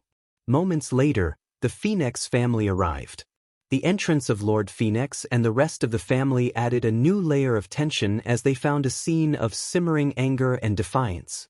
Sirzechs Lucifer and Lord Phenex stood side by side, their expressions a mixture of fury and disappointment. Lord Phenex, his usually calm demeanor shattered, wasted no time in delivering a harsh reprimand. "Aria Phenex," he began, his tone seething, "you have defied not only our family's honor but the direct orders of the Maou himself. Actions are inexcusable." Aria, now aware of the gravity of her actions, tried to defend herself, her voice quivering with anxiety. "But father," she protested, "Issei Hyoudou." Sirzechs cut her off with a cold glare, his eyes like twin flames of judgment. "There is no excuse for your recklessness, Aria," he said, his voice like ice. "You have put our family's reputation at risk and endangered our standing among the devils." Rivalry, another of Aria's brothers, chimed in with exasperation. "You've allowed your emotions to cloud your judgment," he scolded. "This is not how a member of the Phenex family should conduct themselves. Little sister, had Issei Hyoudou been hurt, Sirzechs-sama would have had you banished. Be grateful I saved you." Aria's protests grew weaker as she realized the severity of her actions and the unified front against her. She bowed her head, her voice subdued. I only wanted to avenge Thomas," she admitted, her regret evident. Lord Phenex, his anger still simmering, shook his head in disappointment. "Aria, vengeance without discretion only leads to chaos," he admonished. "We must follow the Maou's orders and uphold the honor of our family through lawful means." As the tension in the room continued to mount, Riser Phenex, known for his arrogance, unexpectedly stepped forward to defend his sister. His voice dripped with disdain as he addressed Issei. "Riser cannot abide the disrespect shown to his dear sister," he declared pompously. "It is clear that this low-class devil has sullied the honor of the Phenex family with his actions." Lord Phenex, who had been reprimanding Aria moments ago, was appalled by Riser's behavior. He had expected his eldest son to support the family's stance, but Riser's defense of Aria, combined with his contemptuous remarks about Issei, caught him off guard. "Riser, this is not the time for your theatrics," Lord Phenex admonished, his voice stern. "We must address the situation at hand and ensure that our family's honor is upheld." Riser, undeterred by his father's words, continued to voice his displeasure with Issei. "Issei Hyoudou is a stain on the name of the Phenex family," he proclaimed arrogantly. "He is nothing more than a lowly fool, and Riser Phenex will not allow him to tarnish our reputation any further." Lord Phenex's disappointment deepened as he witnessed his son's unwavering support for Arya and his disdain for Issei. He understood the importance of family loyalty, but Riser's behavior was not only disrespectful but also detrimental to the unity of their house. Issei, no longer willing to tolerate Riser's insults, retorted with a cold, cutting voice. His green eyes narrowed as he unleashed his own barrage of words directed squarely at the Phenex house. Sirzechs' disbelief hung in the air as he grappled with the revelation that Issei Hyoudou had transformed from a devil into a human. His mind raced, trying to comprehend the implications of such a transformation. How is that even possible? Sirzechs finally managed to utter, his voice tinged with shock. Ajuka, the ever-calculating Maou Beelzebub, maintained his grave demeanor. He knew the answer to Sirzechs' question was not a simple one. "I have a rough estimate of how it happened," he admitted, his voice measured. "Issei," Ajuka began, his voice low and reassuring, "I need to ask you a crucial question. Do you possess holy magic?" Issei, caught off guard by the question, hesitated. The inheritance of holy magic from his formidable grandfather was a closely guarded secret. He glanced at the faces of those in the room, searching for a sign of trust. Ajuka, understanding the weight of Issei's dilemma, offered a promise of utmost discretion. "Issei," he said, his tone sincere, "you have my word that whatever you reveal in this room will not leave its confines." Issei, caught in the center of this revelation, couldn't help but feel a mix of trepidation and curiosity. Ajuka's promise of confidentiality weighed on his mind, and he finally spoke, albeit cautiously, "Yes, I do possess holy magic, and I inherited it from my grandfather." As soon as those words left Issei's lips, the atmosphere in the room shifted drastically. The older devils present, including Sirzechs, Ajuka, Lord Phenex, and Lady Phenex, shared a collective moment of trauma that had haunted them from the darkest pages of history, the time when Escanor, the lion sin of pride, had terrorized their ranks during the Great War. Their faces contorted with fear, and their voices quivered as they recounted the memories that had left a lasting mark on their souls. Sirzechs, known for his composure, struggled to conceal his apprehension. "Escanor," he muttered, his voice shaky, "I thought I'd never hear that name again."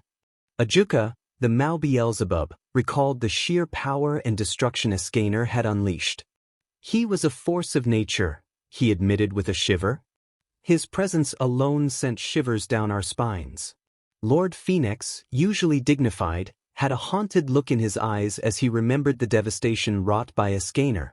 "We were helpless against him," he confessed. "His power was beyond anything we had ever faced." Lady Phenex, her fiery spirit momentarily extinguished by the memories, whispered in dread, "Escanor was a nightmare, a force that could not be tamed." The room transformed into a sanctuary of shared trauma, where the memories of Escanor's might and the terror he instilled in even the most powerful devils were revisited. Issei, still grappling with the revelation of his transformation, felt the weight of his grandfather's legacy and the consequences it had brought upon him. Ajuka, ever the strategist, broke the silence with a solemn declaration. "Issei," he said, his voice firm, "it appears that your inheritance of holy magic from Escanor is the reason for your transformation into a human. Holy magic and devil physiology are incompatible, and it seems your body has chosen the path of humanity." The question hung in the air, heavy with curiosity.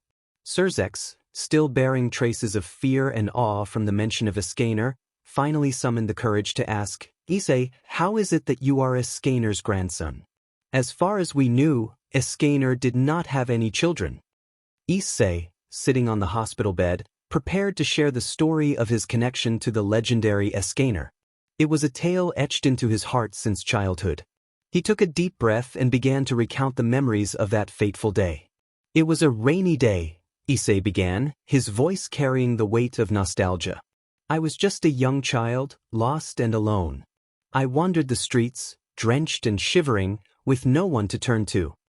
The room fell into a contemplative silence as Issei's words painted a vivid picture of his past. He continued, I don't remember much from that day, but I do remember finding shelter in a grand mansion. It was Grandpa Escanor's mansion. Sirzechs and the Phenex family listened intently, their curiosity growing with each word. Issei's voice quivered with emotion as he recalled, Grandpa Escanor found me, took me in, and cared for me like his own. For that one day I felt safe and loved. A sense of warmth enveloped Issei as he reminisced about that fleeting moment of comfort amid the storm. He continued, a few hours later, my mother arrived to pick me up. Gramps explained that I had gotten lost in the rain, and she was frantic with worry. She was glad to see me safe. Issei's mother had rescued him from the mansion that day, unknowingly taking him away from the man who had shown him kindness in his darkest hour. Ever since then, Issei continued, his voice growing heavier with emotion, Grandpa Escanor became like family to me. He was my adoptive grandfather, the one who cared for me when I had no one else. The room filled with a solemn silence as Issei's words hung in the air. It was a story of a chance encounter, a single day that had left a lasting mark on his life. Issei's voice trembled as he recalled the final, heartbreaking memory he had of Escanor. The last thing I remember of him is crying at his side, knowing that he was gone. He had protected me until the end. Tears welled up in Issei's eyes as he relived that painful moment. The room remained still, each person present touched by the depth of his connection to Escanor. Sirzechs, his earlier fear and awe replaced by understanding, nodded in acknowledgement. Thank you for sharing your story, Issei. Escanor's legacy lives on through you. Riser Phenex, known for his arrogance, couldn't resist the urge to mock even in this solemn moment. He spoke in his trademark third person, his tone dripping with disdain. Riser wonders, he began, a smug grin on his face, if this Escanor fellow was truly as strong as they say. After all, if he perished so easily, he mustn't have been all that impressive. Issei, still emotionally raw from sharing his connection to Escanor, felt his anger rise at Riser's disrespectful words. His voice quivered with a mix of grief and frustration as he responded, You know nothing about Grandpa Escanor. He was a true warrior, and his strength was beyond anything you can imagine. Riser, undeterred by Issei's retort, continued to mock. Oh, Riser is sure he was a real powerhouse. But if he's gone, then what's the point of all that strength? Issei's fists clenched in anger as he shot back. Strength isn't just about how long you live. It's about what you do with the time you have. Grandpa Escanor used his strength to protect others and make a difference in this world. That's more than I can say for some. Sirzechs, usually composed, couldn't hide his irritation at Riser's attitude. His voice took on a stern tone as he addressed the arrogant devil. Riser Phenex, show some respect for the deceased. Escanor was a legendary figure, and his strength was renowned throughout the realms. Riser, undeterred, replied with a scoff, Respect is earned, not given. And from what I hear, this Escanor fellow didn't earn much. Lord Phenex, who had been silent for most of the discussion, finally spoke up. His voice carried a weight of authority as he said, Riser, your disrespect is unwarranted. Regardless of your personal opinions, we are here to honor Issei's connection to Escanor, not to belittle it. Riser's smirk wavered slightly under the weight of his family's disapproval, but he couldn't resist one final jab. Well, I suppose that even legends have their limits. Riser decided to take it a step further, unleashing a cruel tirade against Escanor. If this Escanor fellow's strength was as mighty as they say, why did he succumb to death so easily? Perhaps he was just a feeble old man pretending to be a legend. Issei's reaction was unlike anything anyone in the room had seen before.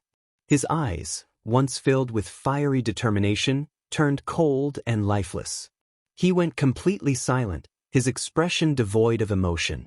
It was a chilling transformation that sent shivers down the spines of everyone present. Sirzechs, Lord Phenex, and even Arya Phenex were taken aback by the sudden change in Issei. They had expected him to react with anger or defiance, but this eerie silence was unsettling. Riser, reveling in the discomfort he had caused, continued his cruel taunts. Even legends can crumble when faced with the inevitability of death. It's rather pathetic, really. Issei's silence persisted, his gaze fixed on a distant point as if he had retreated into some inner void. The room grew heavy with tension, and no one dared to speak. It was as if something had broken inside Issei, leaving behind only a hollow shell. Escanor and Asia exchanged worried glances, unable to comprehend the abrupt change in Issei's demeanor. Riser, realizing that he had gone too far, tried to save face with a smug grin. Well, it seems my words have left quite an impact. Perhaps Issei should learn not to take things so seriously. But even as Riser attempted to brush off his cruel words, the atmosphere in the room remained tense and uncomfortable.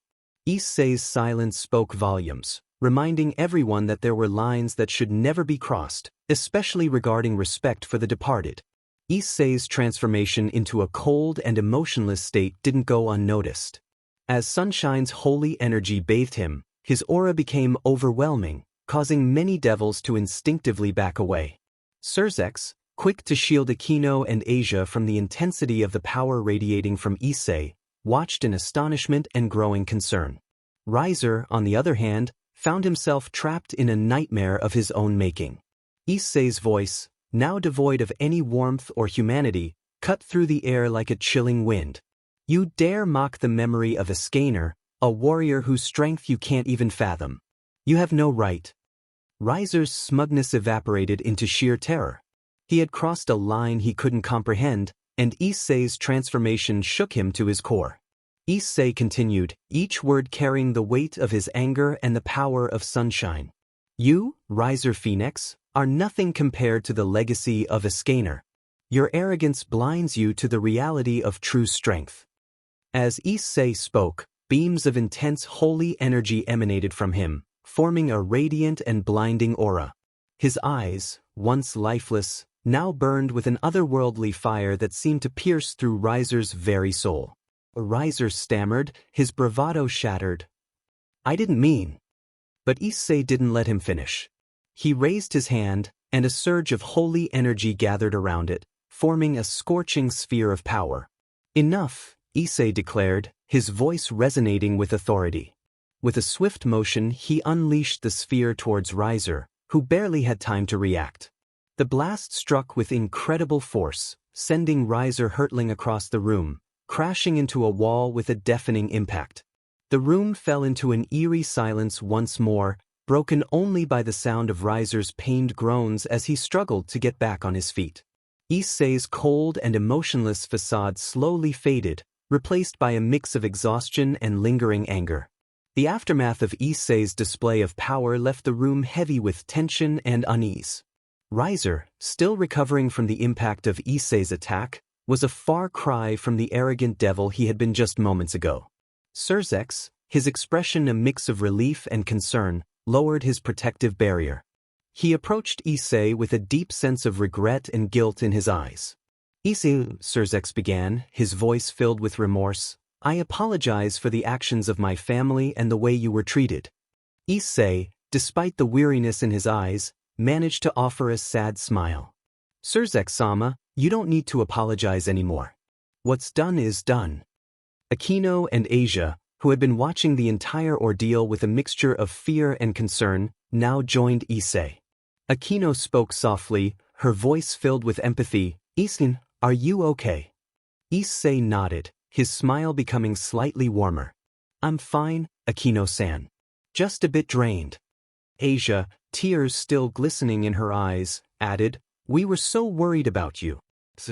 Reached out and gently wiped away Asia's tears. I'm here now, Asia. And I promise, I won't let anyone hurt you or Escanor-san ever again. Akiно's heart skipped a beat at Issei's words. She had seen a different side of him today, one filled with power and determination, but also vulnerability. She couldn't help but admire his strength, both physical and emotional. Sirzechs, though relieved that the situation had been defused, couldn't shake off the guilt that gnawed at him. He had been a negligent older brother to Rias, but he was determined to make amends. "Then," Sirzechs said earnestly, "I promise you that I will do everything in my power to ensure your safety from now on. No one will harm you or your friends again." Issei appreciated the sincerity in Sirzechs' words. He had come to understand that not all devils were like Rias or her family. There were those who genuinely cared, like Escanor, Asia, and apparently Sirzechs himself. "Thank you, Sirzechs-sama," Issei replied with a nod. "I believe you, and I appreciate your support." Phenex, who had been watching the exchange in silence, felt a twinge of guilt. Her reckless actions had triggered this entire chain of events, endangering not only herself but her family's standing as well. Lord Phenex, still trying to comprehend the revelations about Issei's heritage and the implications it had for the devil community, sighed deeply. "We have much to discuss and consider," he admitted, "but for now, let us focus on ensuring Thomas's recovery and addressing the issues within our family." Riser, who had finally managed to sit up, looked disheveled and humbled. He avoided eye contact with Issei, a stark contrast to his earlier arrogance.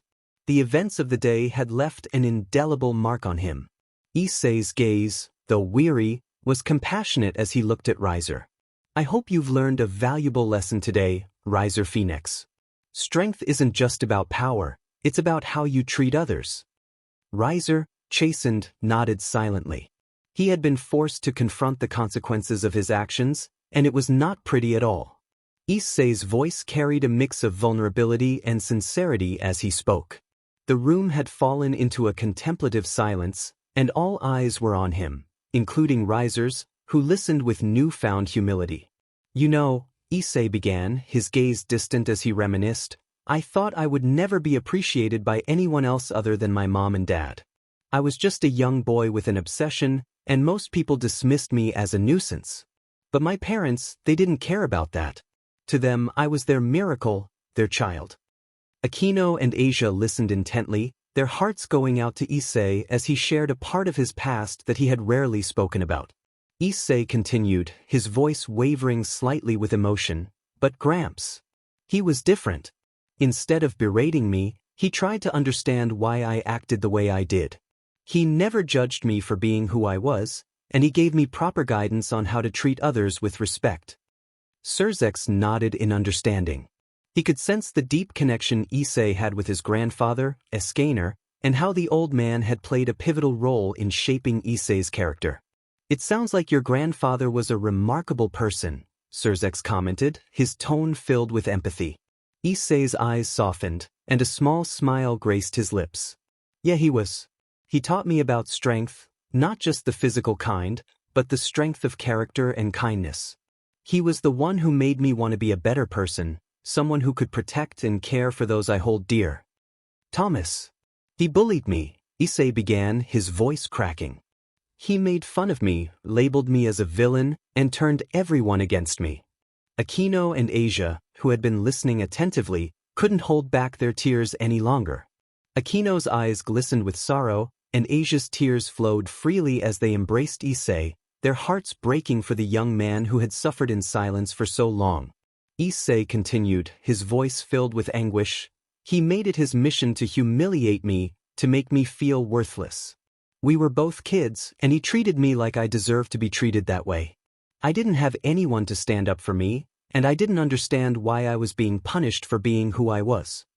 Issei's words painted a vivid picture of his childhood torment. He described in painful detail how Thomas had systematically targeted him, spreading rumors and twisting truths to turn everyone against him. The room grew tense as Issei recounted the relentless bullying he had endured. Tears welled up in Escanor's and Asia's eyes as they listened to Issei's heartbreaking confession. Escanor reached out and gently held Issei's hand, offering silent support. Asia leaned closer, her presence a comforting presence beside him. Issei's voice cracked as he continued, his pain and frustration evident. "Just because I'm different, does that mean I deserve to be cast aside?" Escanor and Asia couldn't contain their tears any longer. They embraced Issei tightly, their hearts breaking for the suffering he had endured. Their soft cries filled the room, a lament for the injustice he had faced. Sirzechs, Lord Phenex, and even Rias looked on with remorse and sympathy. They had been blind to the suffering Issei had endured, and the weight of their ignorance weighed heavily on them. Rias, in particular, was struck by the realization of how his own actions had contributed to Issei's pain. He felt a profound sense of guilt and shame for having played a part in the bullying that had scarred Issei's childhood. Sirzechs, his expression weighed down by shame and regret, couldn't tear his eyes away from Issei's tear-streaked face. Issei's emotional outpouring had revealed a painful truth he had been blind to for far too long. Sirzechs began, his voice heavy with remorse. I'm so sorry. I should have protected you. I should have known what was happening to you, and I should have stopped it. Issei turned to look at Sirzechs, his eyes filled with a mixture of sadness and understanding. Sirzechs-sama, you don't have to blame yourself. It wasn't your fault. But Sirzechs couldn't shake off the guilt that gnawed at him. As the older brother of Rias and leader of the Devils, it had been his responsibility to ensure the well-being of his race. He had failed Issei in that regard. Sirzechs continued, his voice trembling with sincerity, I promise you, from this day forward, I will do everything in my power to make amends for my negligence. You will never have to suffer like that again. Issei offered a small, appreciative smile. Thank you, Sirzechs-sama. Your support means a lot to me. The room remained in a solemn silence, the weight of the past and the hope for a better future hanging in the air. Issei's heartfelt confession had brought to light the pain he had endured, but it had also opened the door to healing and reconciliation. Aquino and Asia, still holding on to Issei, exchanged glances, their tears now mingling with a sense of relief. Issei's vulnerability had drawn them closer together, and they were determined to stand by his side, no matter what challenges lay ahead. Lady Phenex, her eyes glistening with tears, took a step forward, her voice trembling as she addressed Issei. I am truly sorry for my words earlier. I should never have berated you like that. I should have been a stricter mother to Thomas, so he wouldn't have grown up to become the person he is now. Issei looked at Lady Phenex, seeing the genuine remorse in her eyes. He couldn't bear to see a mother cry, even if she had been harsh towards him earlier. He wiped away his own tears and said softly, It's all right, Lady Phenex. I understand that you're going through a difficult time. But Lady Phenex was determined to make amends. She stepped closer to Issei, her voice filled with sincerity as she continued, No, Issei, it's not all right. I want to make it right. Please, ask anything of the Phenex family, and we will do our best to grant your request. It's the least we can do to make up for our mistakes. Issei was taken aback by her offer. He hadn't expected this level of remorse and willingness to make amends. He looked at her with a mixture of gratitude and understanding. Lady Phenex, you don't have to do this. I don't hold any grudges against your family. But Lady Phenex insisted, her voice unwavering. Please, Issei-kun, consider it a mother's plea for forgiveness. We want to make things right, not just for Thomas's sake, but for our own as well. We want to change, to be better. Issei realized that this was an opportunity not just for himself but for the Phenex family as well. He nodded, his own voice filled with sincerity. All right, Lady Phenex, if you insist.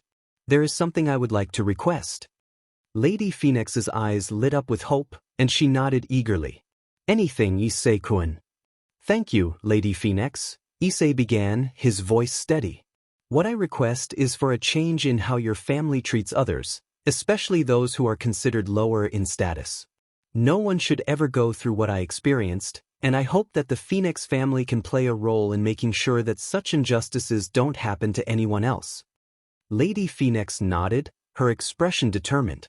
I promise you, Issei-kun, we will do everything in our power to bring about that change.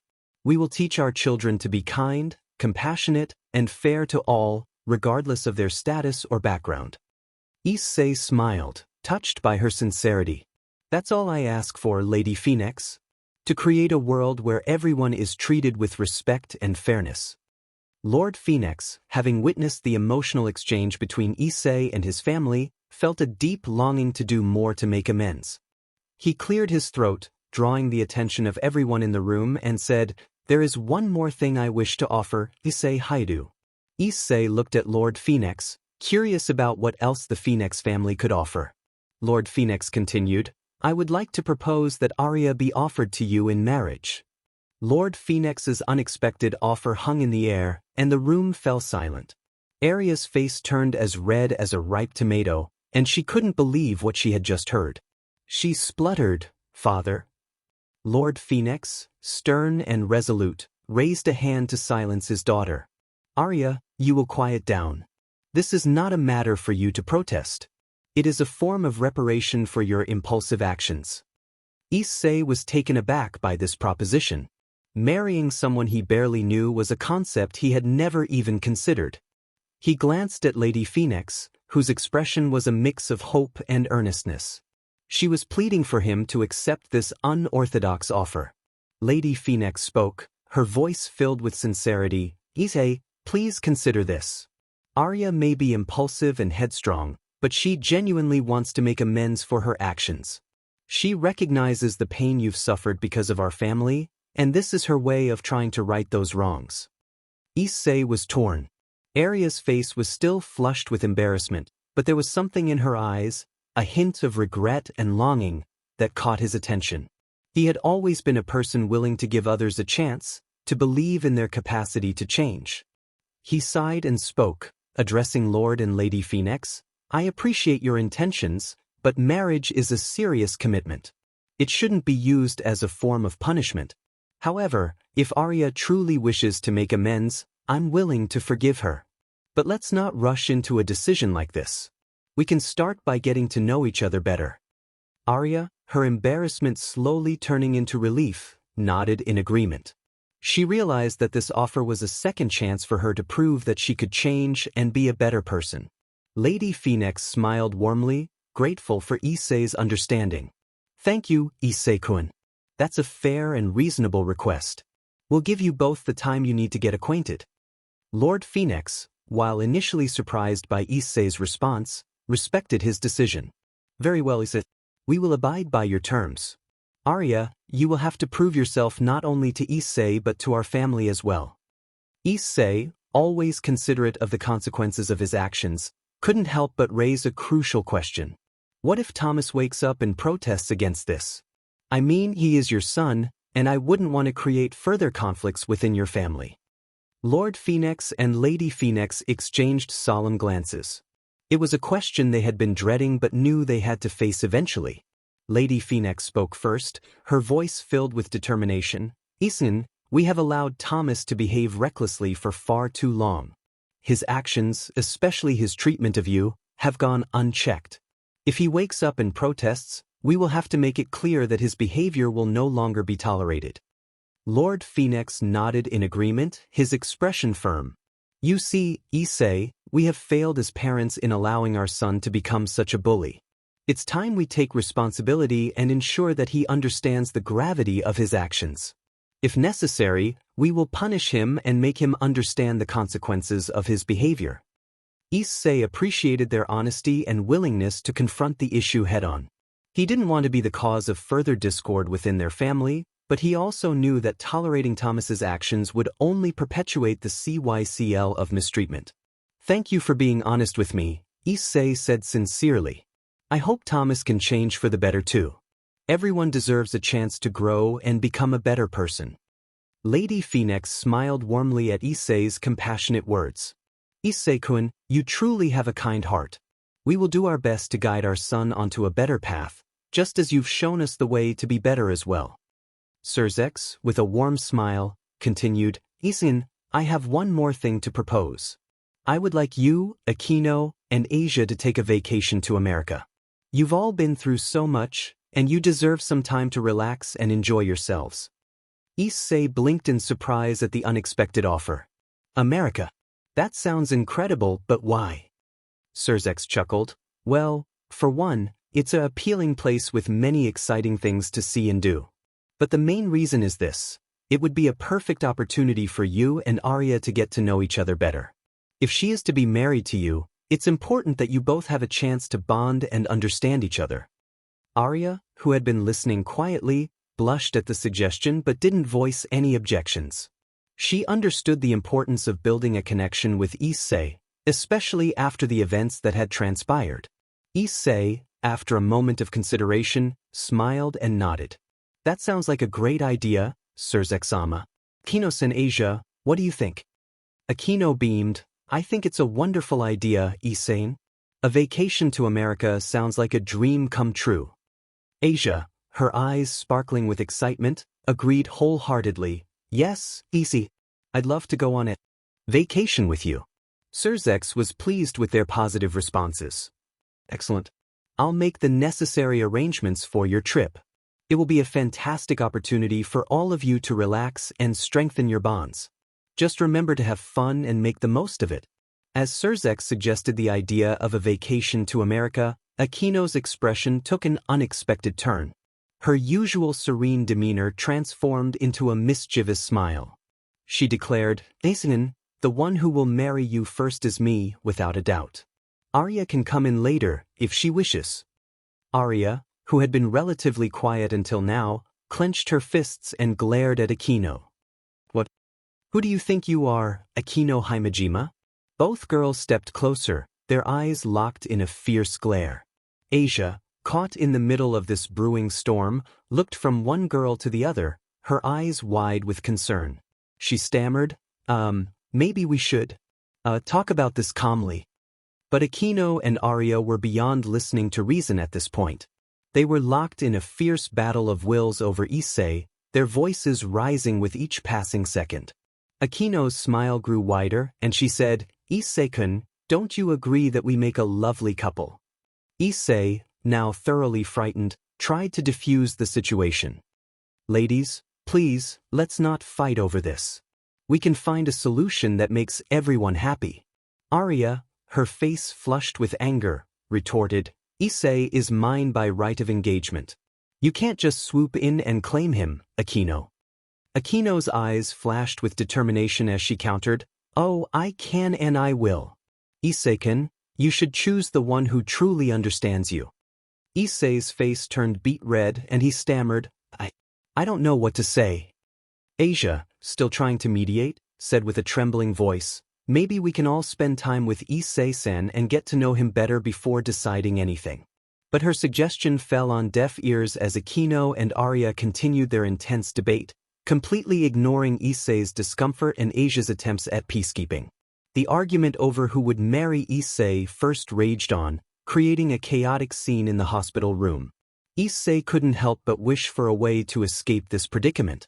Amidst the escalating argument between Akino and Arya, he felt a wave of anxiety wash over him. He never imagined that his presence could lead to such a heated rivalry between two appealing and powerful devil women. In his mind, he was just a simple guy who enjoyed his fantasies about the opposite Issei, not someone who could incite such passionate conflict.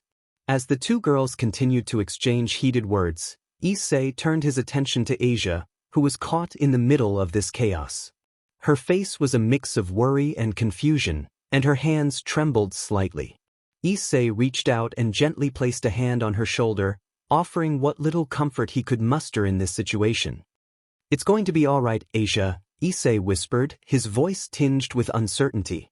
Don't worry about their argument. We'll figure this out together. Asia looked up at Issei with tearful eyes and nodded. Issei-san, I just want everyone to get along. I don't like seeing them fight. Issei managed a weak smile. I know, Asia.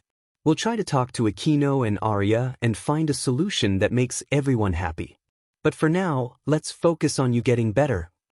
Asia nodded again, and Issei gently wiped away a tear that had escaped from her eye. He couldn't help but feel overwhelmed by the situation.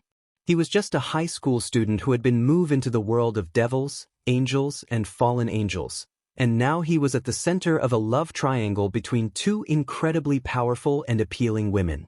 Meanwhile, Ajuka Beelzebub, the second strongest devil and the current Maou Beelzebub, watched the unfolding drama with a deadpan expression. He couldn't help but shake his head at the chaos that had erupted. Ajuka leaned over to Sirzechs and muttered, You've started a war, my friend, and poor Issei may not come out of this unscathed. Sirzechs, his face a mix of guilt and regret, looked down at the floor. I know, Ajuka. I never should have mentioned Issei and Aria's marriage in front of Escanor. I didn't think it would lead to all of this. Ajuka sighed. Well, it's done now. We'll have to find a way to resolve this peacefully, or it could lead to even greater problems. And you, Sirzechs, might have to do some serious damage control.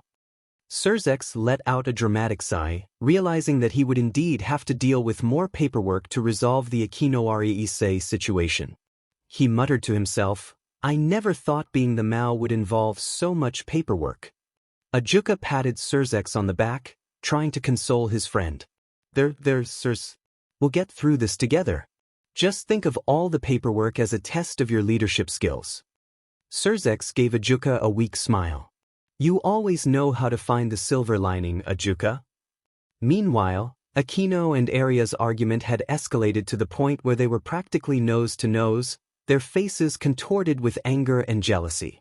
It was a battle of wills between the two powerful devil women, and poor Issei felt like a helpless bystander caught in the middle of a storm. Akinor's eyes glowed with intensity as she declared, I won't let anyone take Issei-kun away from me, especially not some newcomer like you, Aria. Aria, equally determined, shot back. Issei is mine by the will of my father, and I won't let anyone else claim him. Issei, still trying to comfort Asia, couldn't help but sweat nervously.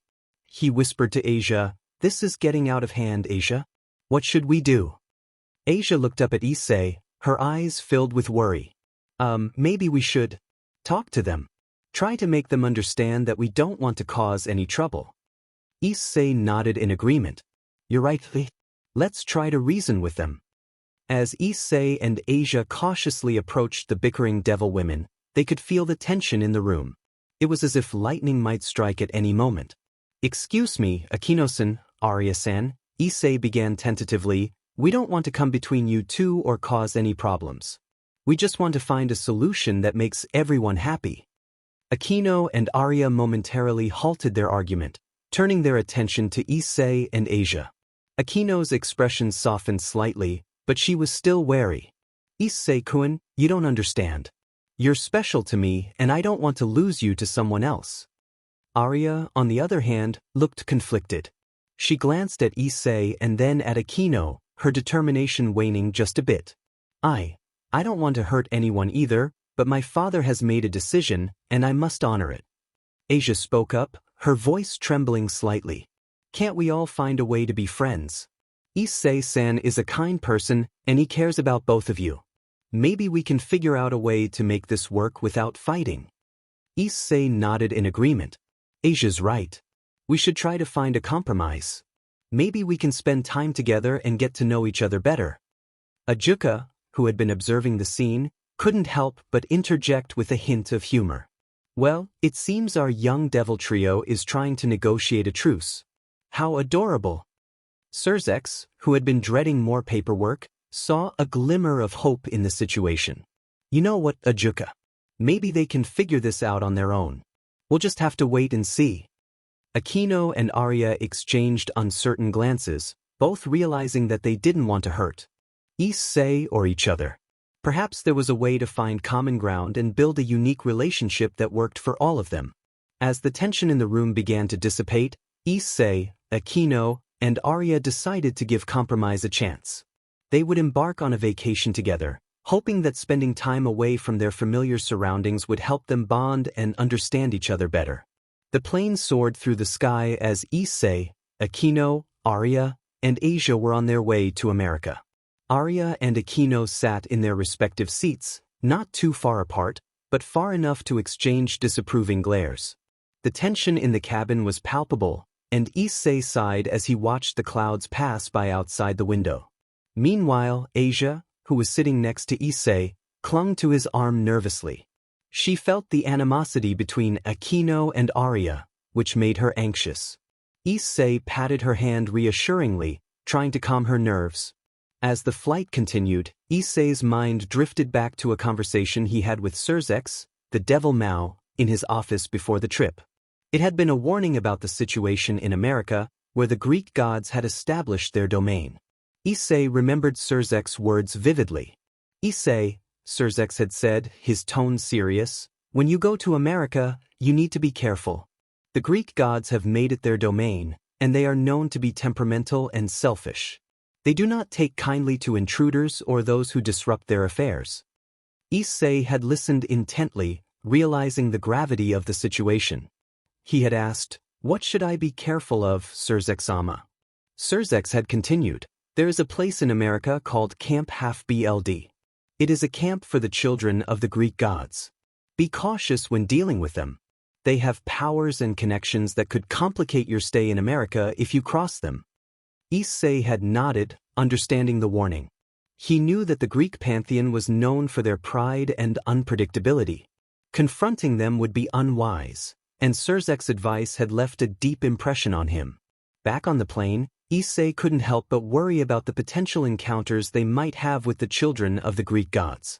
He turned to Escanor and Aria, who were still locked in a silent battle of glares. "Listen, you two," Issei began, trying to ease the tension. "We're going to America, and it's important that we get along. We don't want to cause any trouble, especially in a place where the Greek gods are known to be touchy." Escanor and Aria exchanged reluctant glances, realizing the wisdom in Issei's words. They both nodded in agreement, silently acknowledging that they needed to set aside their differences for the sake of a peaceful trip. Issei turned to Asia, who still clung to his arm. He smiled at her and said, "Asia, don't worry. We'll make sure this trip goes smoothly." Asia nodded, her fear subsiding as she found comfort in Issei's words. She knew that he would do his best to keep them safe and out of trouble. As the plane continued its journey towards America, Issei was lost in thought. He couldn't help but wonder about the warning Sirzechs had given him regarding the Greek gods and their domain in the country. In the midst of his contemplation, a familiar voice entered his mind. It was Draig, the Red Dragon Emperor, communicating with him telepathically. Issei's eyes widened as he heard Draig's voice inside his head. "Partner," Draig's voice resonated in Issei's mind, "I need to warn you about something. You now possess Sunshine, the power of Escanor, your grandfather. It's an incredible power, but it comes with a history and some potential complications." Issei frowned, realizing the seriousness of Draig's tone. He replied, "What do you mean, Draig? What history and complications are you talking about?" Draig took a moment before responding. "You see, your grandfather, Escanor, had some history with the Greek gods, particularly Zeus and Hera. There have been rumors and stories about their interactions, and it's safe to say that they weren't on the best of terms." Issei's curiosity was piqued, and he leaned into the telepathic conversation with Draig, urging him to elaborate. "Tell me more, Draig. What happened between Gramps and the Greek gods? Why is there hostility?" Draig began to recount the stories he had heard over the years, sharing the information with Issei. "You see, Escanor's presence in the realm of the Greek gods wasn't welcomed with open arms. His overwhelming strength, thanks to Sunshine, made him a formidable force, and that caught the attention of the gods. Zeus, the king of the Greek gods, and Hera, his queen, were particularly wary of him." Issei could sense the tension in Draig's explanation. He pressed for more details, but why were they wary of Gramps? Was it because of his strength? Draig continued, "Partly. Escanor's strength made him a target of interest, but it was more than that. It said that Escanor's personality and pride clashed with the gods' own pride. He was known for his strong sense of justice and his refusal to bend to the will of others, even gods." Issei's mind was racing, trying to piece together the information. So, there was a clash of personalities and pride between Gramps and the Greek gods. But what does that mean for us now, Draig? Draig's response carried a note of caution. "It means we need to be cautious, especially when dealing with the Greek gods.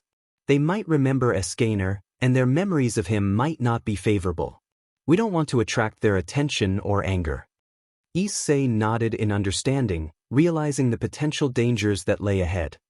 He knew that he had to tread carefully in a land that held a history of conflict with his grandfather. As the telepathic conversation concluded, Issei sat back in his seat, pondering the new information he had received. He was determined to make the best of their trip to America, but he also understood the need for caution and diplomacy when dealing with the Greek gods.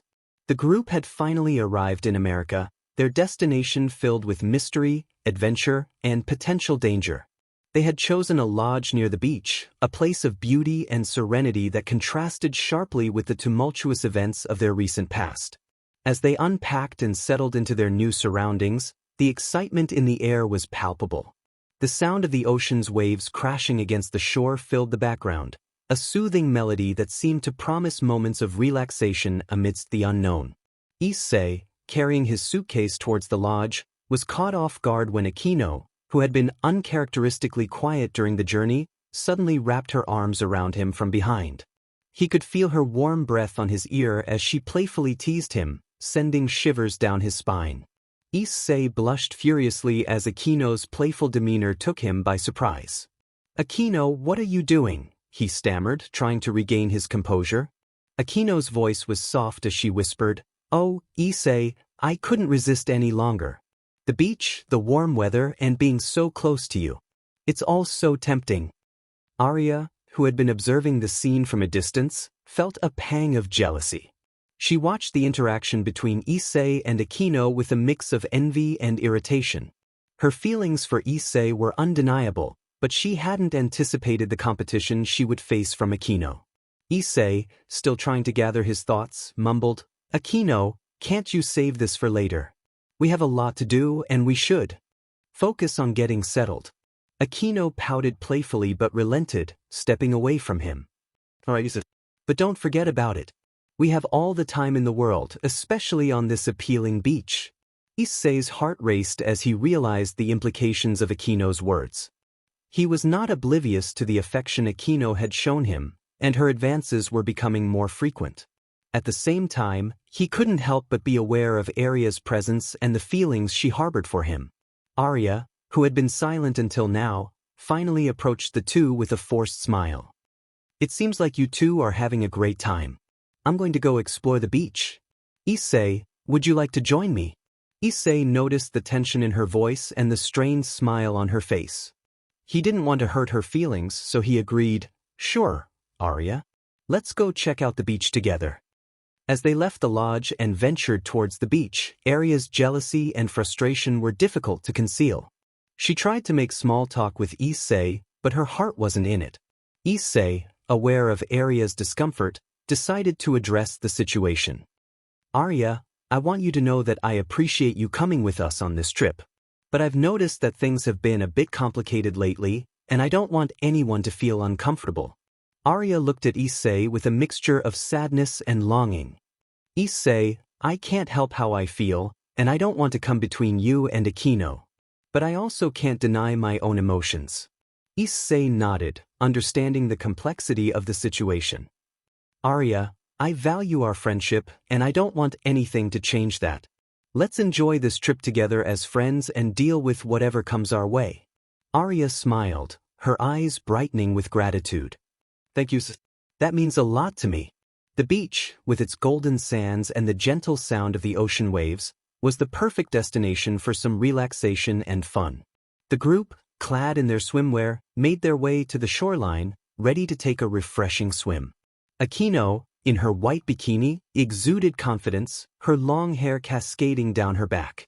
She couldn't help but notice the effect she had on Issei and decided to have a little fun with him. She playfully twirled a lock of her hair and gave him a teasing smile. "Issei, are you okay? You seem a little flustered." Issei, doing his best to keep his composure, stammered, "I'll be right back. I just need to, cool off a bit." With that, he made a hasty retreat to a different part of the beach, leaving the girls to exchange knowing glances. As Issei found a quiet spot away from the others, he let out a deep sigh. The sight of Escanor, Asia, and Arya in their swimwear had his heart racing and his thoughts in turmoil.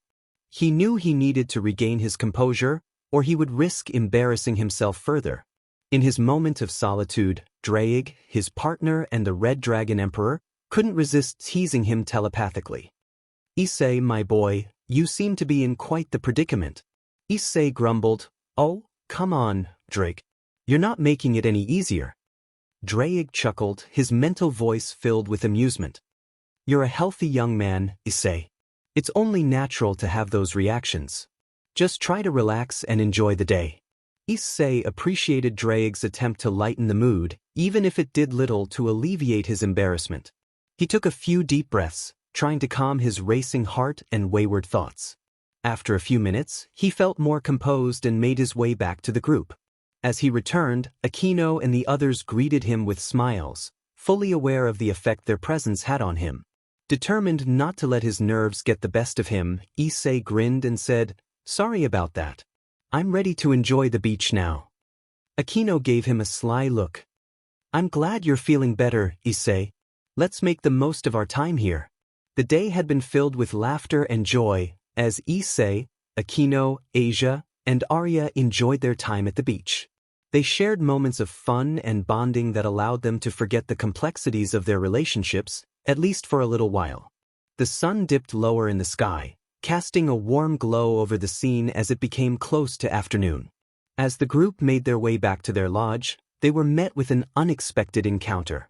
Standing in front of their accommodation was a striking, muscular man with jet black hair, clad in a cool, casual outfit, leaning nonchalantly against a sleek motorcycle. He sported a pair of sunglasses that concealed his eyes, and a confident smirk graced his lips. This enigmatic man's attention was immediately drawn to Aquino, and his gaze lingered on her, filled with unmistakable interest. He approached her with a flirty attitude, casting an admiring glance her way. Issei, who couldn't help but notice the man's advances, felt a mix of emotions, strangeness and anger churned within him. Draig, his trusty partner, reached out telepathically, warning Issei about the newcomer. He confirmed that the man standing before them was a god. Issei's heart sank at the realization. A god. This early into their journey.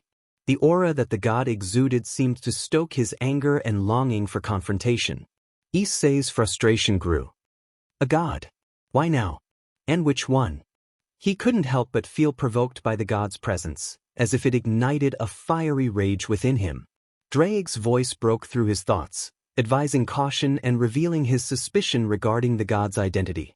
With determination, Issei stepped in front of Aquino, his protectiveness evident in his stance. He confronted the god, his voice firm and challenging.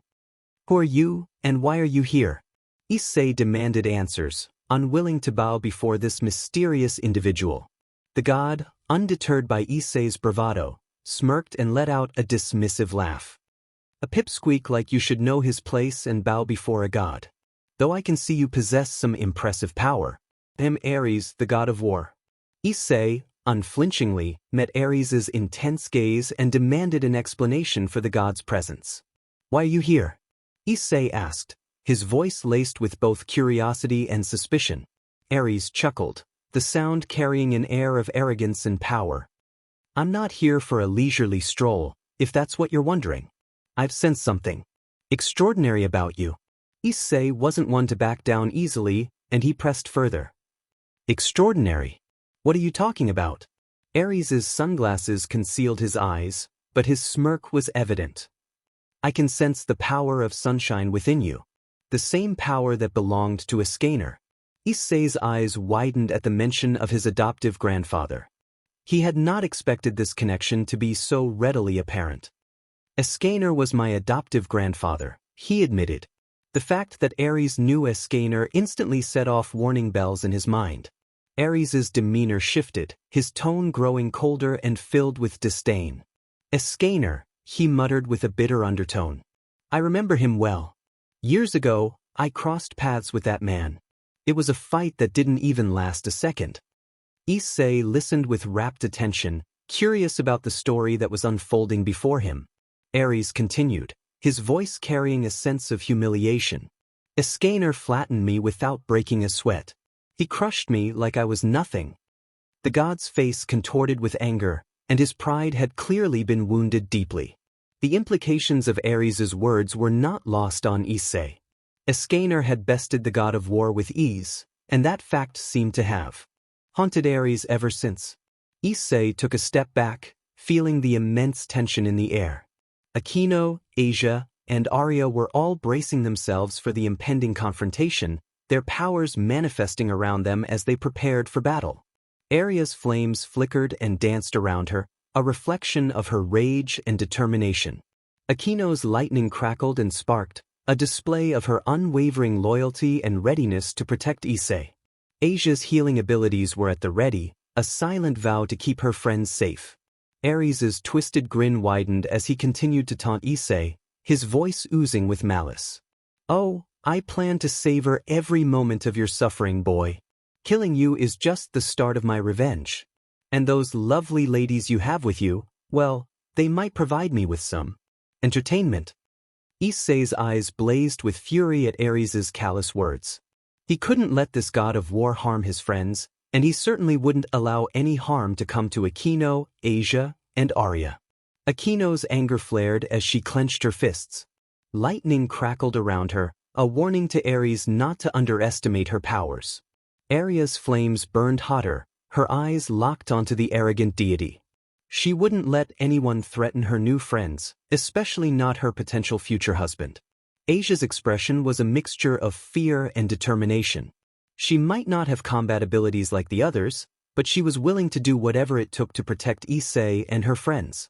Issei stepped forward, his anger manifesting in a burst of fiery energy around him. "You won't touch them, Ares. You'll have to get through me first." Ares's laughter was like a chilling echo, sending shivers down their spines. "Ah, how valiant. But you see, I'm a god, and you are just a mere human. Or so I thought. It seems you've inherited a little something from dear old Escanor." Ares's words struck a chord with Issei, who now understood the gravity of the situation. Escanor's legacy was not only a source of power but also a beacon for those who sought to settle old scores. Draig's voice echoed in Issei's mind, urging caution. "Be careful, Issei. Ares is a formidable opponent. We can't underestimate him." Issei nodded, aware that the battle against a god would not be easy. Nevertheless, he couldn't back down, not when the lives of his friends were at stake. Aquino, her determination unwavering, stepped forward. "We're with you, Issei. We won't let him harm us." Issei smiled, grateful for the support of his friends. "Let's do this then." Ares, sensing their defiance, grew agitated. His fists clenched and his aura darkened. "Enough talking. It's time for some divine punishment." With a burst of speed, Ares lunged at Issei, aiming a powerful punch at his chest. Issei reacted quickly, activating his boosted gear to defend against the attack. The collision of their fists created a shockwave, sending sand and debris flying in all directions. Aquino and Asia backed away to avoid the crossfire, while Arya summoned a fiery shield for protection. Issei and Ares clashed with titanic force, their blows echoing across the beach. Ares, a seasoned warrior, pushed Issei back with relentless strikes. Issei knew that in his current state, he couldn't defeat Ares, the god of war. Gritting his teeth, he made a quick decision. He called upon the power of sunshine, his grandfather Escanor's legacy, and summoned the divine axe, Rita, from the heavens. The golden axe descended with a radiant gleam, landing in Issei's hand. Draig's voice resounded in Issei's mind as he chanted the words of his balance breaker. Welsh Dragon Balance Breaker Mode, Sunshine.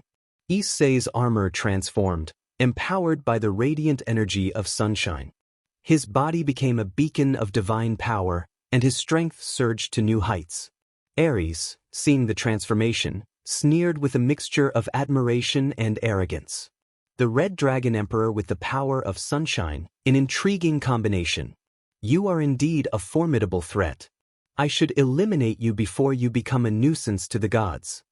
Now in his enhanced state, Issei faced Ares with renewed determination. His eyes blazed with righteous fury as he swung Rita, clashing with Ares's divine might. The force of their blows sent shockwaves rippling through the beach. Aquino, Asia, and Arya watched in awe as Issei fought valiantly, wielding the power of sunshine. They sensed the incredible energy radiating from him, filling them with hope that Issei could prevail. Issei's empowered attacks pushed Ares back. The god of war struggled to maintain his composure as Issei's onslaught continued. Driven by his longing to protect his friends, Issei fought with unwavering determination. Arya's flames danced around her, reflecting the intensity of the battle. Aquino's lightning crackled, and Asia's eyes shimmered with both fear and belief in Issei's strength. As the battle raged on, Issei's powerful strikes began to wear down Ares. The god, who had initially appeared invincible, now found himself on the defensive. Issei's combination of Balance Breaker and Sunshine had turned the tide of the battle in his favor. Consumed by rage and desperation, Ares roared in defiance and made a fateful decision. In a blinding flash of divine power, he unleashed his divine form, a transformation that had the potential to devastate everything in its path. Drake's voice echoed, issuing a grave warning. "Everyone look away. Ares's divine form can kill with just a glance. Don't let your eyes meet his." Aquino, Arya, and Asia heeded the warning, covering their eyes and turning away from the blinding radiance that emanated from Ares. Issei, too, shielded his eyes, understanding the danger posed by Ares's divine form. Drake, ever vigilant, created a protective barrier around Issei's eyes, shielding him from the devastating effects of Ares's transformation. As the blinding glow of Ares's divine form slowly subsided, Issei sensed the change in the battlefield. Ares was now in his divine state, radiating an overwhelming presence that surpassed anything Issei had encountered before. The godly power and divine energy that emanated from Ares were suffocating.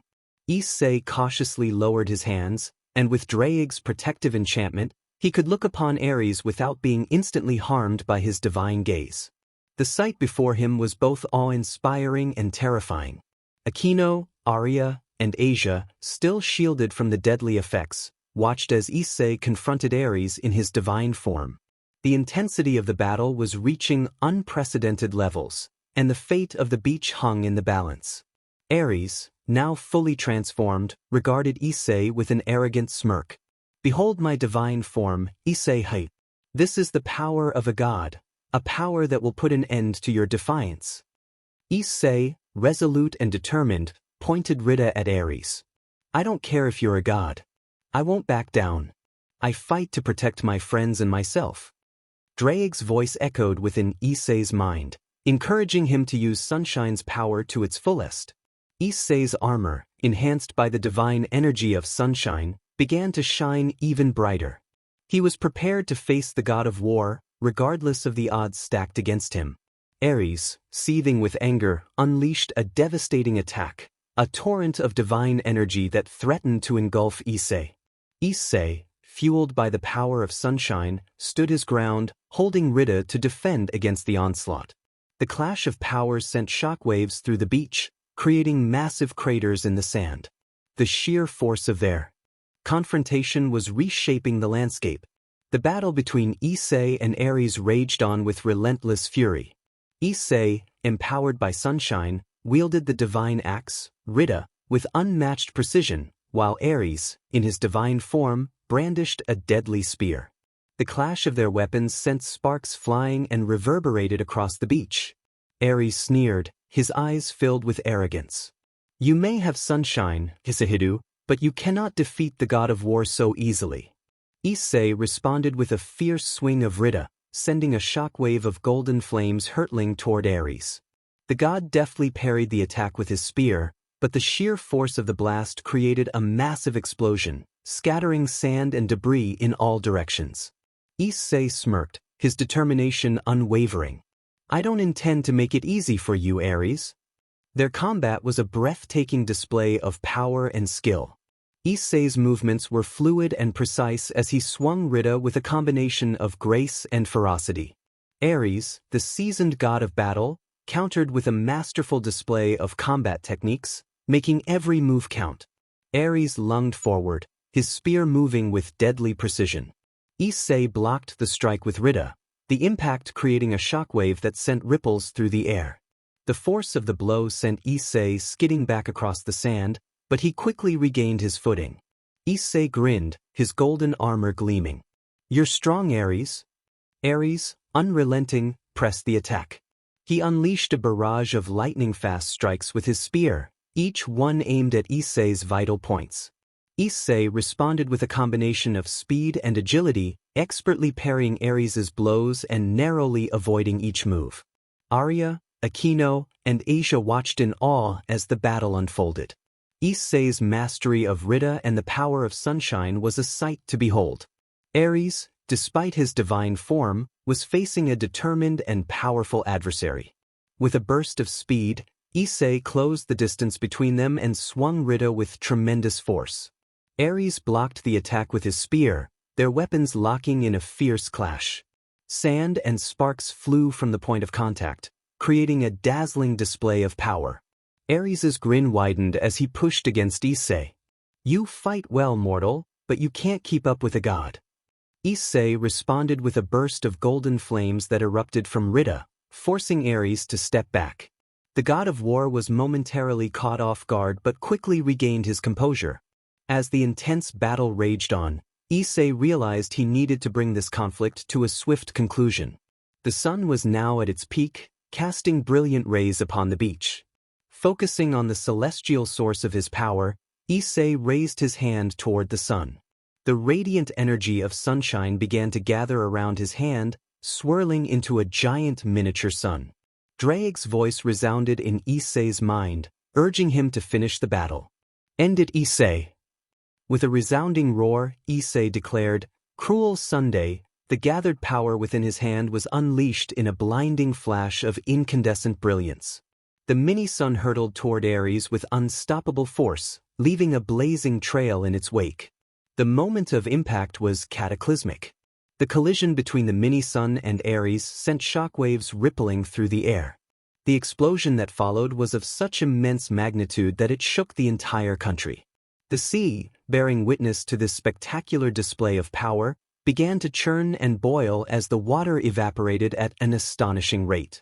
The combined energy of sunshine and Issei's determination created a devastating force that dwarfed anything Ares could muster. Ares, caught in the heart of the explosion, was enveloped in searing heat and blinding light. The force of the blast sent him hurtling backward, his godly form unable to withstand Issei's attack. Issei, his golden armor still aglow with the radiance of sunshine, watched as the explosion's shockwaves continued to ripple outward. The aftermath left a smoldering crater in the sand, and the atmosphere was thick with the residual energy of the battle. Escanor, Arya, and Asia, who had been watching with bated breath, were left in awe of the immense power Issei had displayed. The beach had transformed into a battleground, and the sea was still in turmoil from the intense heat. Though victorious, Issei knew he had pushed himself to the limit. His armor dissipated, and he dropped to his knees, breathing heavily. Drake's voice reassured him, "You did it, partner. You defeated Ares." Escanor, Arya, and Asia gathered around Issei, their expressions filled with concern for his well-being. Despite his victory, it was evident that he was exhausted and in need of care. Escanor gently touched Issei's face, her fingers brushing his cheek with tenderness. "Issei, you're hurt. We need to tend to your injuries." Issei leaned into Escanor's touch, appreciating her concern. "I didn't want to worry you, Escanor. I'm just glad we're all safe." Arya, her fiery aura now calmed, knelt beside Issei, her eyes filled with genuine worry. "Issei, you're amazing, but you don't always have to bear the burden alone. We're here for you." Asia, the embodiment of kindness, nodded in agreement. "Issei, please let us help you. You've done so much for us, and now it's our turn to take care of you." Issei felt warmth in his heart as he looked at the three girls who meant so much to him. "Thank you, Escanor, Arya, Asia. I'm lucky to have you by my side." They began to tend to Issei's wounds, their gentle touch and caring gestures soothing his fatigue. As they worked together to help him recover, Issei couldn't help but feel grateful for the bonds they shared and the support they provided.